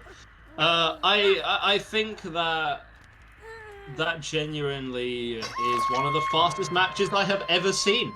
I could literally, in the time that it took Jason, in the time that it takes the average person to go to the bathroom, Jason has won a game of Dead by Daylight, which is insanity. It's possible our intermission was longer than this game. It is definite that the intermission was longer than the game. I think we owe it to everyone to yap through the break for like just to swap over. Yeah. How much yap content is there? I don't know. What do we say about that game? I mean, it was just like from bad to worse. I think finding the reset there is really what solidified that result, to be honest, because that's really bad because you've got 2 survivors down. You're basically in a 2v1 in that situation with like, what can you do? You either force gens to let the survivors sit there or what? Like, I don't know. I guess it's just how you react to it, right? I don't.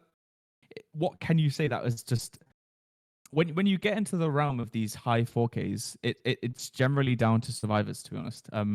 Like to survivor performance. Quite often the killer, like especially Jason's not gonna let the mistakes kind of fly, is he?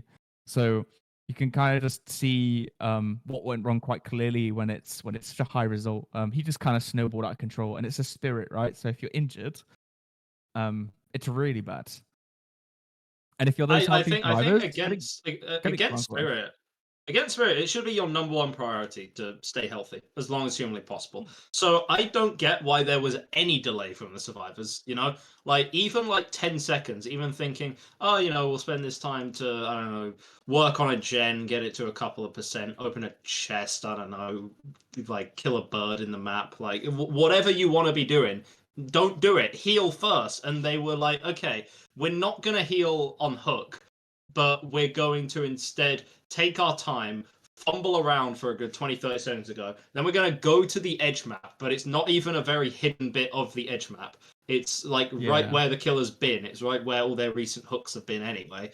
And then, oh no, we've been found. It's like, well, what do you expect? You couldn't have finished 1 heal in that time? There was a solid minute where both injured survivors were not being pressured in the slightest, and they just didn't heal each other, and then they both die, and then it's like, okay, well, we have the tunnel out and then the other tunnel out in one spot together, and literally it's like it is literally like seeing a golden gun on the ground when you're playing Fortnite if you're Jason. Like you look at that and you just start salivating instantly. Yeah, the survivors definitely. I don't know. You know, it's is it indecision? Is it like I don't know. You just can't.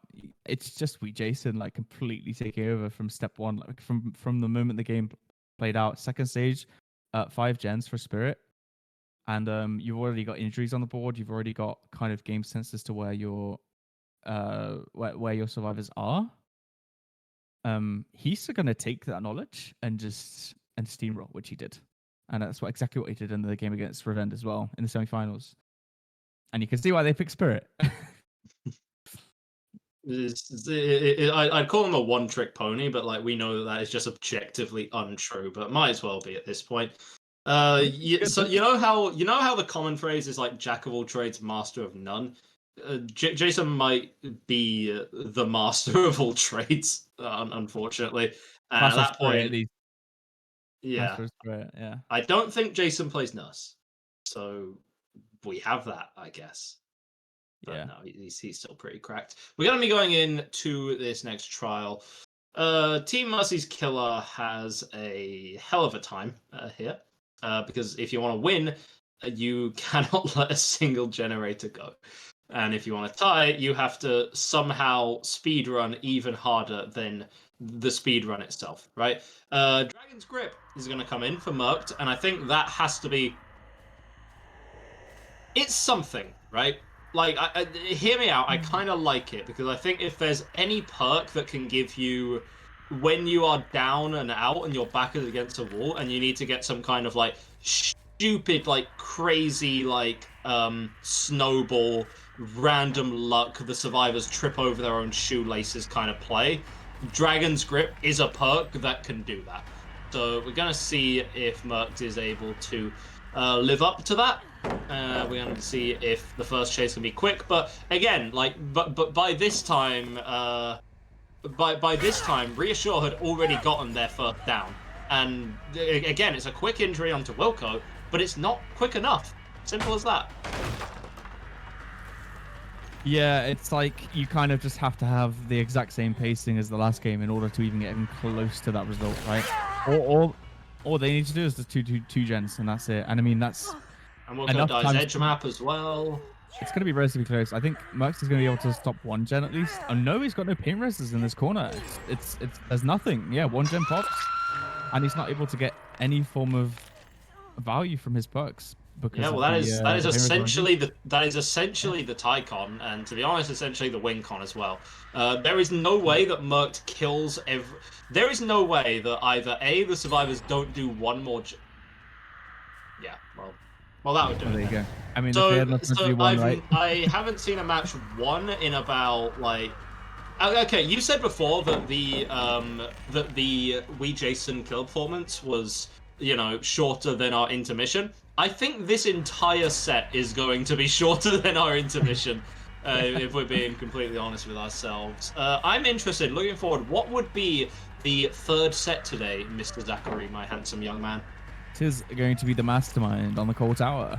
So Mastermind, a fun set that I really, really love casting in general. So to end it, to start it on Blight, on Suffo Pit, and then ending it on Mastermind and Coal Tower is just dream for me. Dream fuel. I don't know. What's the opposite of nightmare fuel? Oh, flashlight save. No, that was so close. He's still there. He's actually just chilling. He's like, what are you going to do about it? We get the blind as well. Wilco's on second stage. Now 3 gens have been completed. Zube at that point is just memeing and even hits the nasty stun onto Mert, coming out of the phase as well. It's just showboating at this point. To some feels like cyberbullying. And we have a For the People play onto Wilco, just to delay that tunnel out even longer. Wilco still has plenty of this map to work with. We are not worried in the slightest. I want to go back to the first set, where, recall the first set, again, it came down to the wire on Hillbilly. It literally came out to the tiebreaker from the time that the bleed out took, literally. Here, it's a lot more one-sided. And so, you know, you have one map, which is one set, should I say, which is won very convincingly by the first set, sorry, which was won very closely by Mercy, as Zube goes for another flashlight save. And then we have the second set, which is very one-sidedly and very dominantly won by Reassure, right? Does that bode well going into it? Because the next set is the pick of both. They agreed on it. So this is they just had a gentleman's agreement. Oh, wow, yeah, they had handshake on it. Yeah, that's actually, so when I was designing when I was looking at the rules, I was like, oh, should I get players to handshake on it? But no, I thought it was more fair to just go by process of elimination. But it seems like these teams just want to get on with it, you know? It's like, all right, let's go. You like Mastermind? I like Mastermind. Let's play Mastermind. Just as simple as that. Gentleman's agreement, handshake. We're done. We're in. The comp set being like, yeah. It's like the good ending to comp, where it's like, we're gonna play this killer because I really like this killer. You know, like there's all the analysis of like, oh, you know, we don't have our nurse specialist is sick today, or like we don't have our builds like set quite right, or like we haven't scrimmed it recently, versus the, yo, you think this killer is cool? Hell yeah, let's play it. It's like, oh, nice. I'm very glad. Yeah, me too. I mean, this game's over, but I guess we still have to play it out, right? So we got fed in at one stage on the board. Oh, he thought someone was camping the pallet. No, he ran towards the cars over here. Zuby now in chase, and he's listening. He's listening. Oh, he reads it pretty well. Like you can tell, Merch has some sort of competency on Spirit as well. As we Jason. Like Mertz could still 4K2 here, which is still like a solid Spirit result. Oh, his reaction time! No, he actually saw him, and then he thought he'd go around beforehand. Oh no, that was really like unlucky.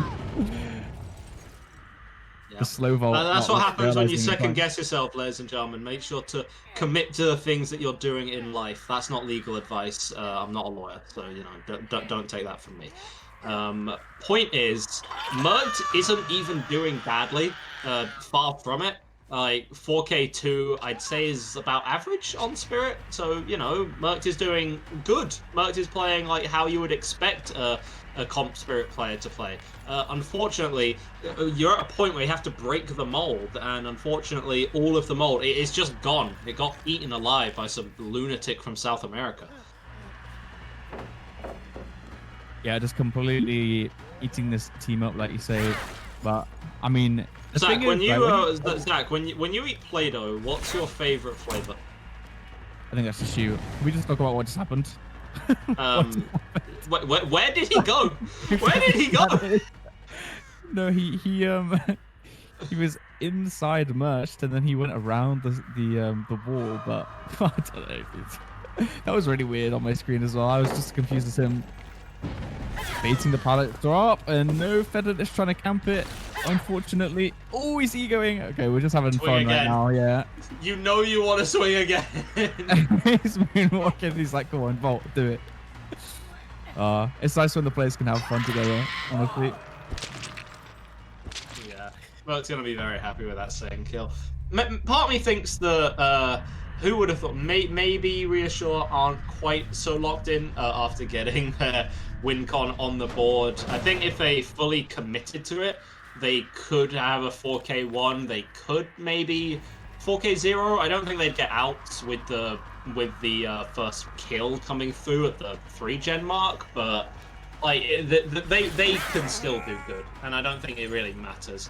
Again, these Spirit players are having very sharp blades today. Good on them for getting it on the grindstone when they did, because it's massively paying dividends for them.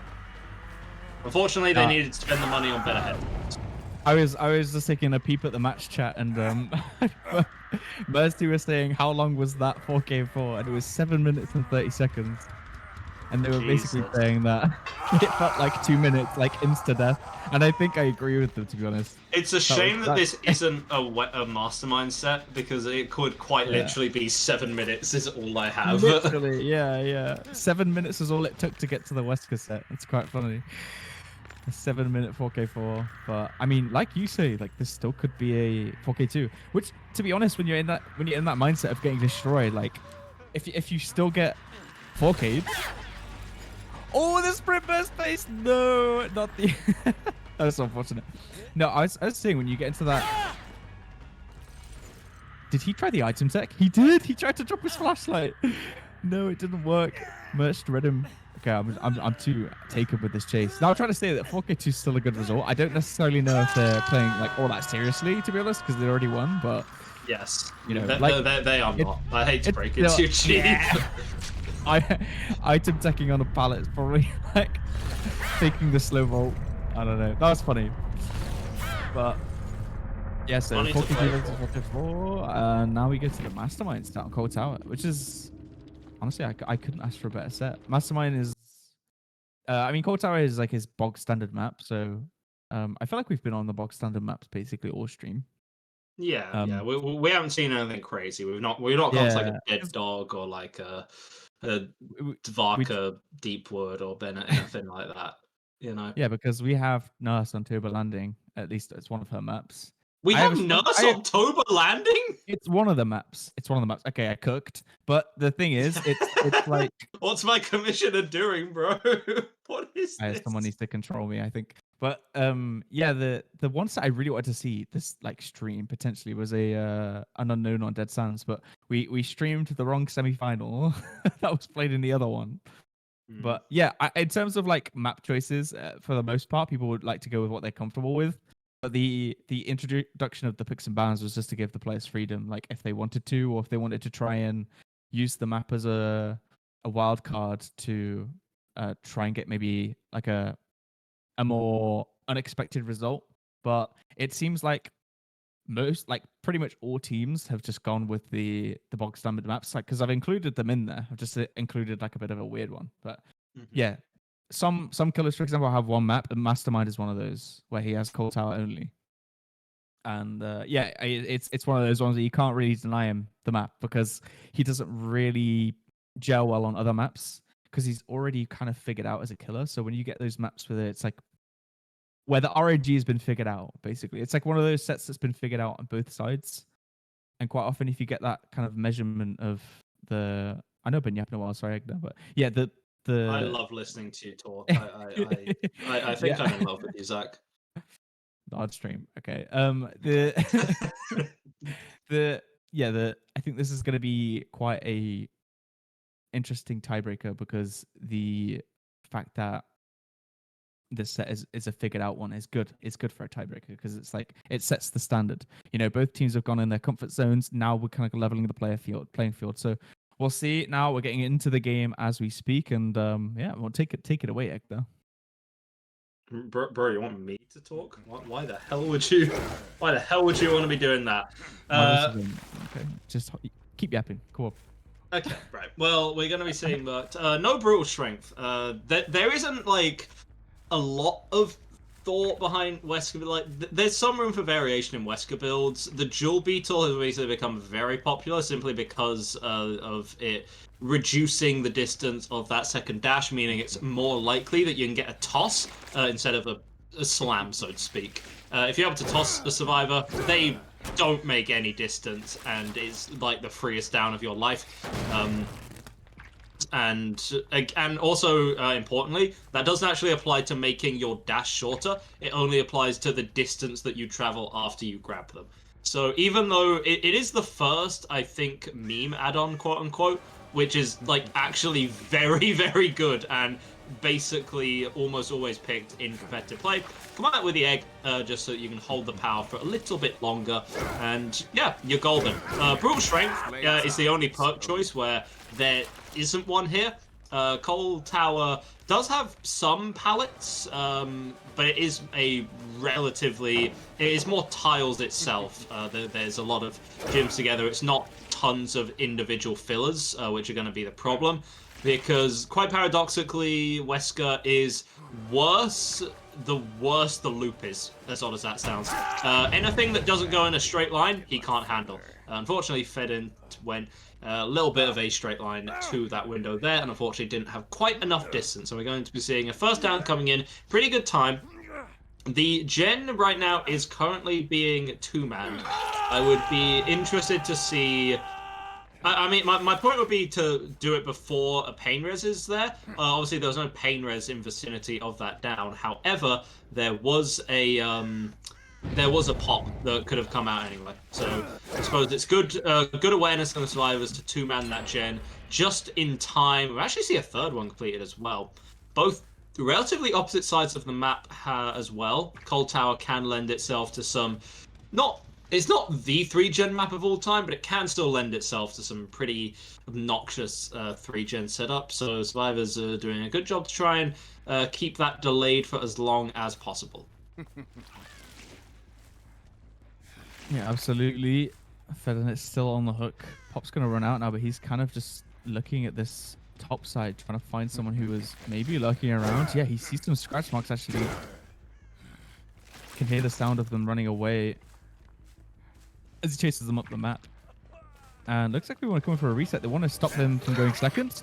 That usually only happens when you feel like as a team you don't have enough progression. So unfortunately, Merch didn't catch that rescue out.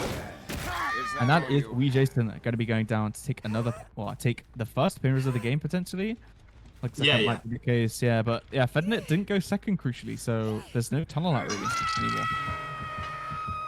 I mean, yeah, you do hear a little bit of a scream come out there. That is actually Fednet utilizing the first aid spray for the killer instinct. So that's why they're able to track him down.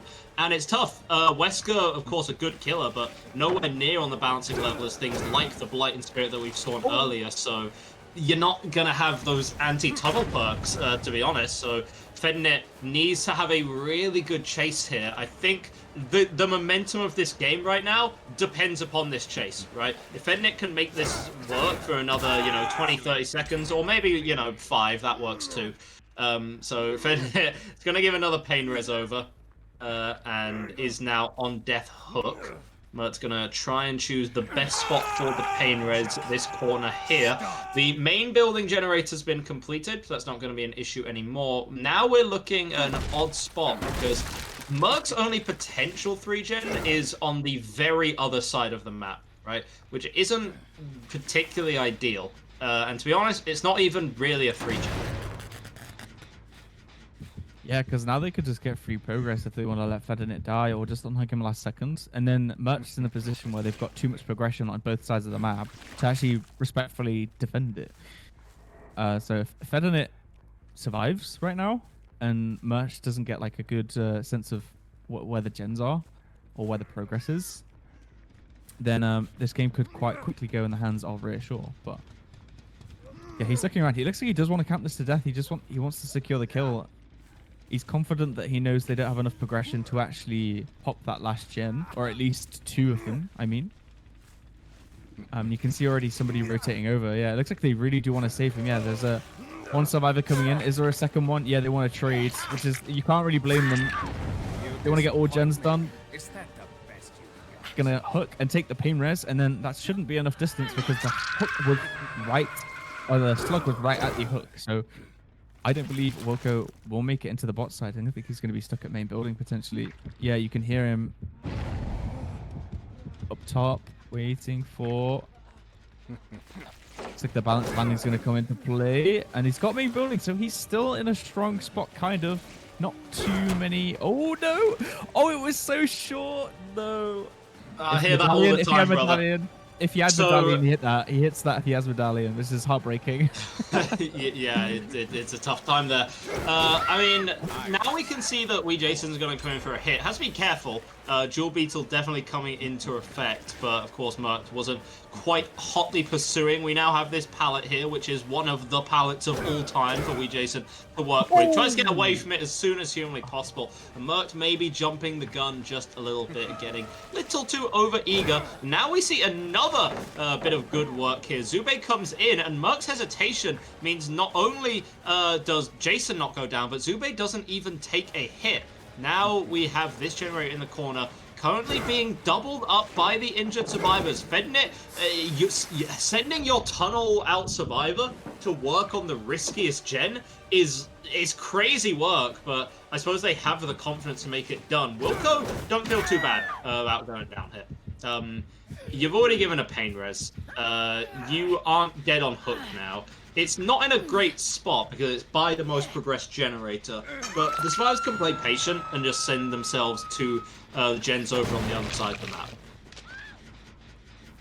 Yeah, essentially not getting that kill is really kind of broken this game wide open, pretty much. Now it's just a case of how many stages he thinks he can secure, I guess. But he does have this hook on the hill, so... Oh, he doesn't catch the rotation in time, so this isn't going to be a trade, at least. Yeah, he doesn't interrupt it, so unless Jason has got balanced landing, I don't think he does. No, we saw that on Fednet earlier. Yeah, right? We did. Yeah, absolutely. So, there's a hit tank going to come in, but you get grabbed if you vote pallets. Flashlight team! Oh, he gets it! No way! The coordination that Jason knowing to go round there. It's so amazing. The flashlight save. Oh, I'm so happy you had a flashlight save. You want to know the first worst thing? You want to know the worst thing, Zach? Go on. Like, credit to Jason for that. I'm gonna go out on a limb and say that was not on purpose. I think he just saw the situation in front of him, and he was like, he got grabbed out of a flashlight, what are we gonna do? And then hit the save somehow. Zube not in a great spot here. I think if Merc had to get a kill on anyone here, Zube would be the best option. It'd be another, I believe Zube hasn't been hooked, so it'd be a final fresh hook and then maybe an extra 3 stages as well. Survivor's going to be splitting up. They have quite a lot of work to do healing-wise. They definitely want to get rid of their... They definitely want to be healthy, get rid of your deep wounds, maybe get rid of your infections. Zuba going to go in the basement, so yeah. Saving against a Wesker, getting like a clean like 2-man save is pretty difficult on account of the grab. It's even worse in basement. I think honestly for Team Reassure, you just let Zube die. It would be insane if they could get a basement save and live. The only thing going for them is how close this exit gate is to the unhook. It's like right next to it. But also, you have to get that gate opened, right? There's no way that you can get a save from basement and then ferry them back to mid-map to get that gate instead. That being said, they're going for it because you can hear the progress start on that outside gate. Is Beetle, it does work in basement too. He's got egg as well, but he doesn't get it off. Jason. I was gonna say, is Lara injured? She was. She did get hit. So that's Woker gonna be trading in place of Jason, and now the hit tanks are gonna come in. Are they gonna be leaving as a 3-man? Oh! The throw. Is there enough? It is Beetle. Not quite. No, not he quite. is out. He is Careful. out. That's. I mean, so they could have given 2 stages there, and they only gave 1 stage. So yeah. Yeah, there was potential, or there was potential there for Lara to crawl up the stairs in all of that chaos and get to Hatchet Shack, just deny even more stages. But yeah, if Zube died there, that would have been 2 extra stages going to Team Mercy because they gave the Wilco's life instead. It was only 1 extra, which I'll have to check what that brings our final total to, but. Still, I think that's a pretty.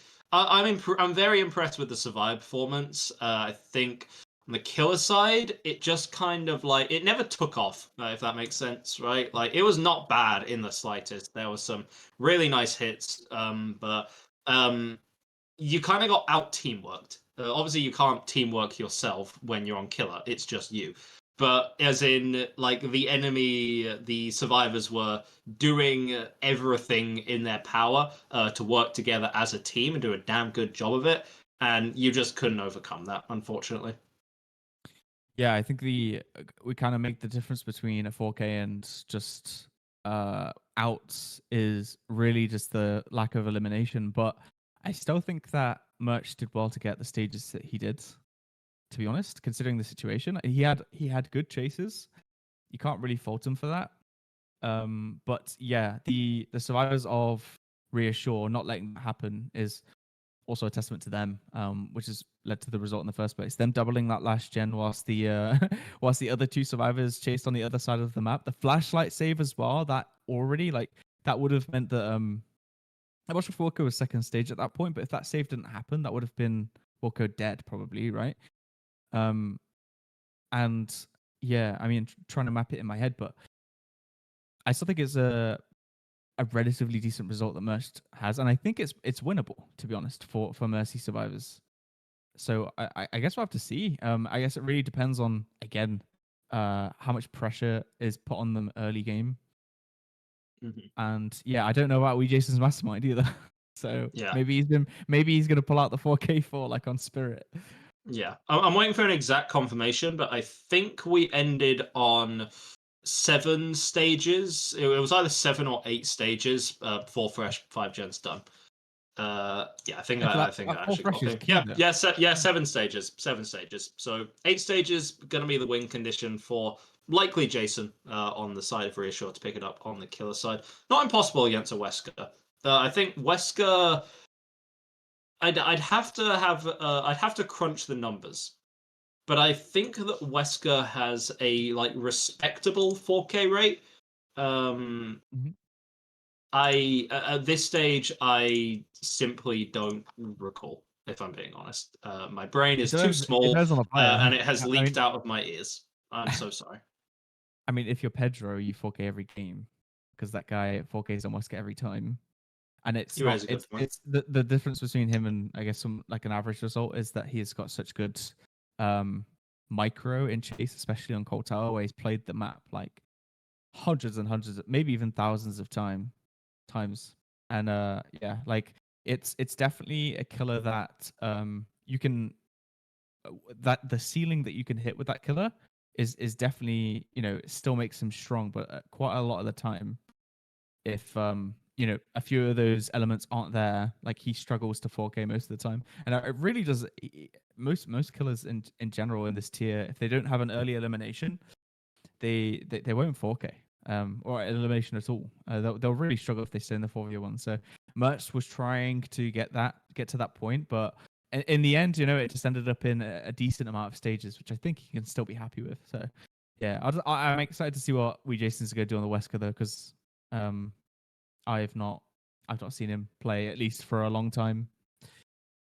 Bro just pulls new killers like out of nowhere, right? Like because remember how in the first round we were like, you know, I've not seen him play a lot of Spirit. You know, maybe it's not something he's good at. And then he just 4K4s both games in a row. Like the guy just does it for love of the game at this point. Yeah. I want to give a lot of credit to Mercy here because honestly, we didn't end up seeing it, but in the semifinals matchup where it was Mercy versus I don't recall. Mercy versus I'll have it in just one Monkeys? moment. Wait, yeah. Mercy versus Monkeys semifinals. Yeah. I thought that was like an easy Monkeys win, if I'm being honest, but I was proven very, very wrong. So credit to Mercy for getting here. And to be honest, having seen some of their play, yeah, I get it. I get it. Obviously, maybe we don't quite count the Spirit match, but I did see the Billy game. I thought they did perform phenomenally there. I think they can do very well here. Yeah, I mean, if we kind of break down the sets in general, like it seems like the team, like a lot of teams, struggled against Jason's Spirit. It's something that he's quite clearly oppressive of, and especially like, you know, if the team isn't like too confident or isn't something that they can play well against, then, you know, a Spirit will completely like roll over your team if you let them, especially if they've got the game sense of Jason. And I'm wondering if that game sense might, you know, be the straw that breaks the camel's back in this set at least. But yeah, Mercy gonna have to have a decent early game, I think, because Jason won't let them get away with a bad early game, as we've seen so far. Yeah. So, what do you need here? What do you need here to get that win, secure that $100, get that bag, as they say? If you're Jason here, and for the rest of the team, you need 8 stages. To be honest, 7 stages for fresh, of course, can be the result if the tiebreaker so does it, but. Let's be honest. If your team reassured right now, right, like you want that win. You want it immediately. You're going to be running essentially the same build. Big fan of Wretched Fate is Jason to get a little bit of extra slowdown when you can do. We recall Mert had a pretty good first chase. To be honest, it was kind of about bang on the money where you want your first chase to be. So Jason going to do some renovations on main building. Has already found a mark, but again, there's no way that you don't send the balanced landing survivor to work that main building. So Squirrely is going to be able to make a little bit of distance here. Let's see if WeJ's able to make it back. Actually, just doesn't really care. Doesn't choose to commit. Instead, finds Washed. A very colorful ace at this pallet. See if you can outplay it, because again, Wesker's power doesn't really do a lot at that pallet, and Washed. It was interesting that he actually went for the vault there. seemed a little greedy on the surface, but it worked out quite well. Washed ends up winning first little mind game at the pallet, but again, the margin of error of Survivor here, you lose one mind game, you get an injury, everything kind of goes down south from there. Really holding its pallet for a very long time, making the most out of a bad situation there, but eventually Washed going to get injured up. Jason actually checking back on here, because I don't believe Squirrely would have the balance landing back yet, and now we get that hit through there. Does he have the balance back? Okay, yes he does. He's still safe, never mind. It's going to allow him to make it back to that pallet by the car. Jason has some good injury, some good pressure, a really nice vault to just cut off Squirrely, but what you really need is your down. So you go for a little rebound, just to get your first down onto Squirrely, and you get a pain resonance, but 2 gens pop back to back. This is exactly the early game that Mercy needed. That was 2 gens plus that one at main as well. Like, that's still a lot of progress, but the hook is next to it, so that is, a bit of a silver lining, and there's surely no way that they have more pressure than this across the map. Yeah, Jason's going to be forced to pop that gen. Just decides to pop it anyway because he knows that there's surely not enough pressure elsewhere. And yeah, we're looking around, see if we can find a rotation. And yeah, I honestly don't know if he can afford to. I guess he has some time to at least secure second. And he is going to be able to stop one of the gens from popping at least. But I'm wondering if someone's stuck into main or something. But yeah, no one's around currently. Oh, he has found Washed, actually. That's not going to result in anything, though, because of Beetle not too far into the map, and there's nothing in the way, so this is essentially... The Beetle giveth and the Beetle taketh. The situation like that, without it, there's honestly a pretty good chance that an injury would have come out into the corner, but with it, you're not going to have that. They're actually going to send 2 people for this save, so they're really prioritizing both getting Squirrely off the hook and then getting everyone else out safely as well. Squirrely, the issue is, what do you really have to work with? In fact, as a matter of fact, what are you doing? Okay, we dropped the pallet. Oh my god. I was like, wait, he's going for the window? There's a pallet right there. Maybe he just didn't see it. I think that's probably the case. That was not a good chase. Squirrely just did not make the distance necessary there. I mean, thank God he didn't go second stage, right? Yeah. Because that would have been even worse. So, the game changes drastically if he goes second stage there, and he...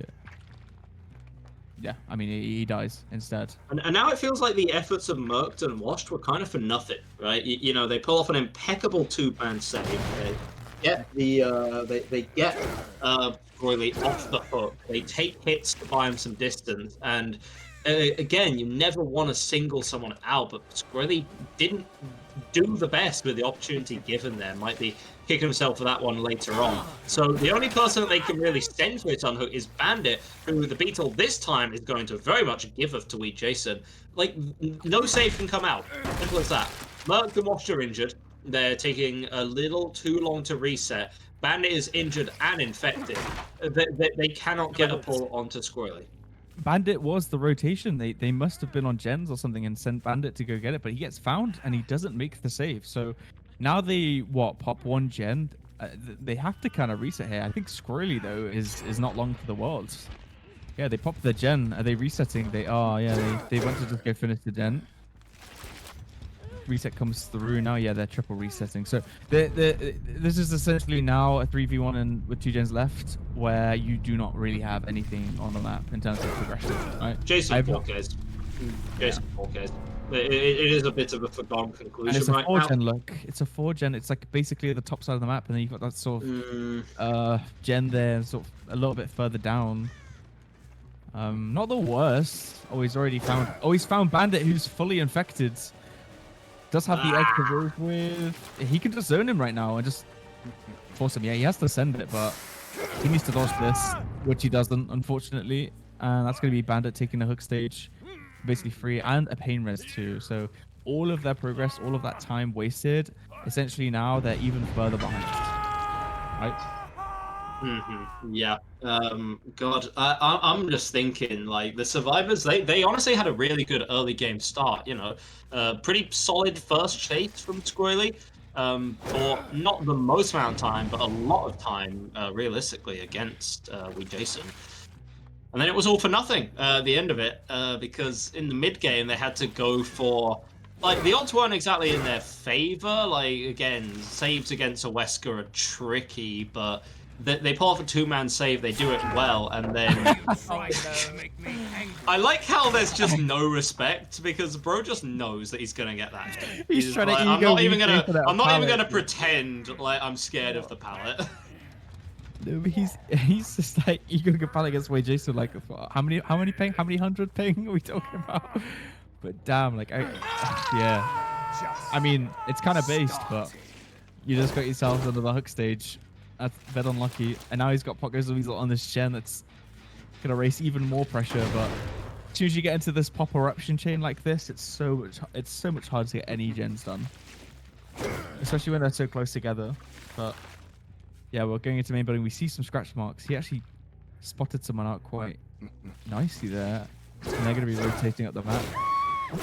Oh my god! I did not even see Kate on my screen, but he absolutely landed it to perfection, and he zones a 2 edge map.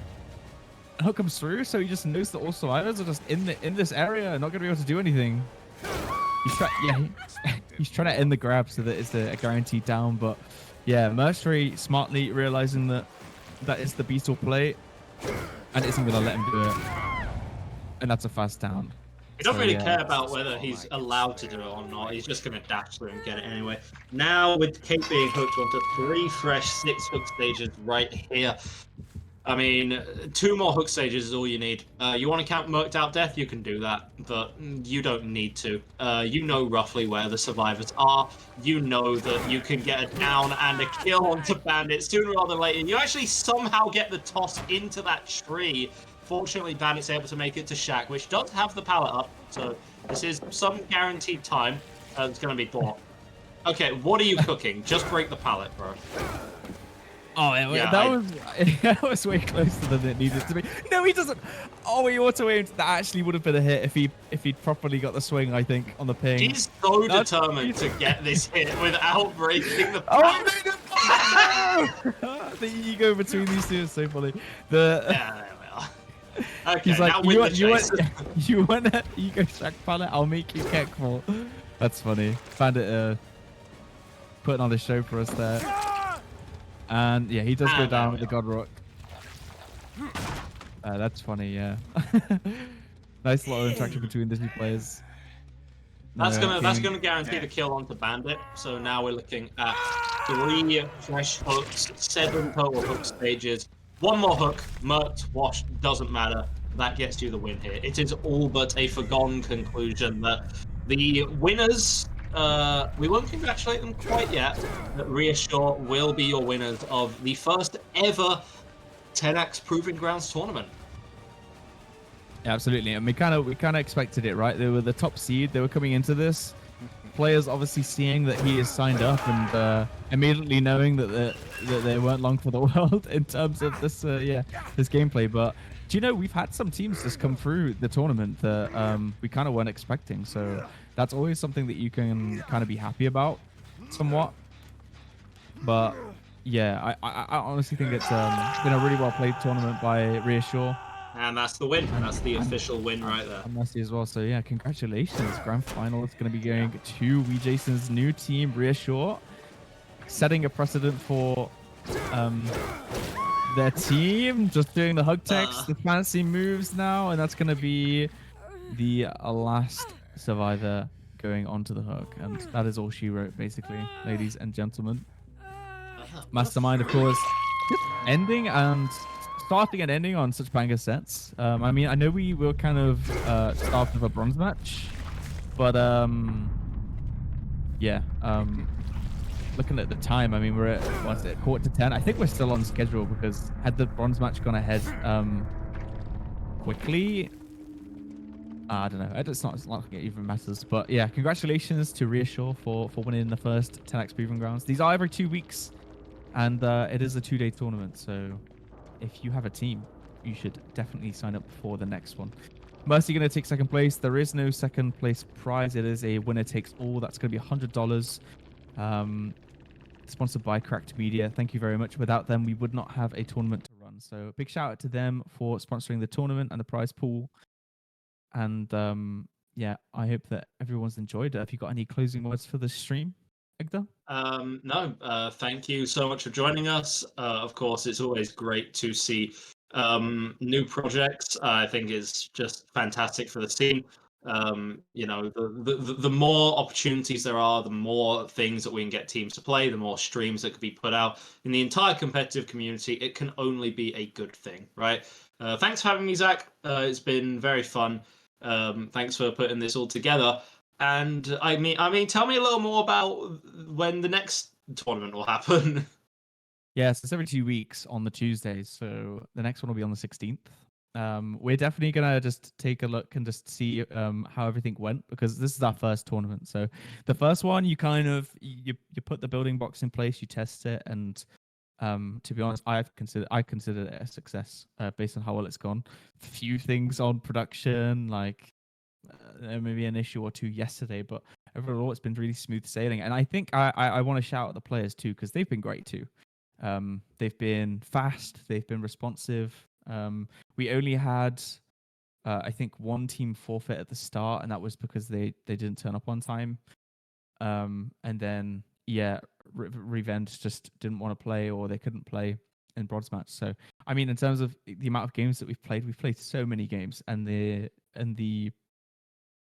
process itself went really smoothly. So, you know, from the tournament point of view, it's been nice to have the first one go so smoothly. I know there's like some horror stories and it can go much worse, but yeah, we're definitely gonna go away and review and just see what we can improve before the next one.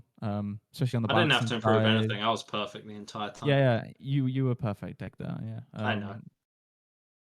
But you're not what I'm changing about the tournament, okay? So you can chill. No, it's been awesome. Thank you everyone for coming along to watch. I hope you've enjoyed it. I hope you've enjoyed the slightly scuffed score overlay at the start, not updating, just whatever. It's a unique behind the scenes kind of setup that's not really been done before. It's something that's been introduced as a result of Tenax coming in and introducing new methods, and it's been really refreshing as well to have that like new perspective as well, because they do host other tournaments in Valorant and Rivals, and this is their entry into DBD through me. But yeah, next one's gonna be on 16th. Signups will be open either tomorrow or the day after. But yeah, 16 teams, 16 spots. We will try and prioritize teams that haven't played. So if we do have any new faces, we'll try and get them in. But yeah, it seems like a lot of these teams might be interested in coming back, so we might see some familiar faces next time. But yeah, for us at Tenax, it's going to be goodbye. Thank you all for watching, and congratulations again to Reassure, and commiserations to Mercy as well for having such a fantastic tournament. But yeah, with that being said, we will say goodnight. Thanks, everyone.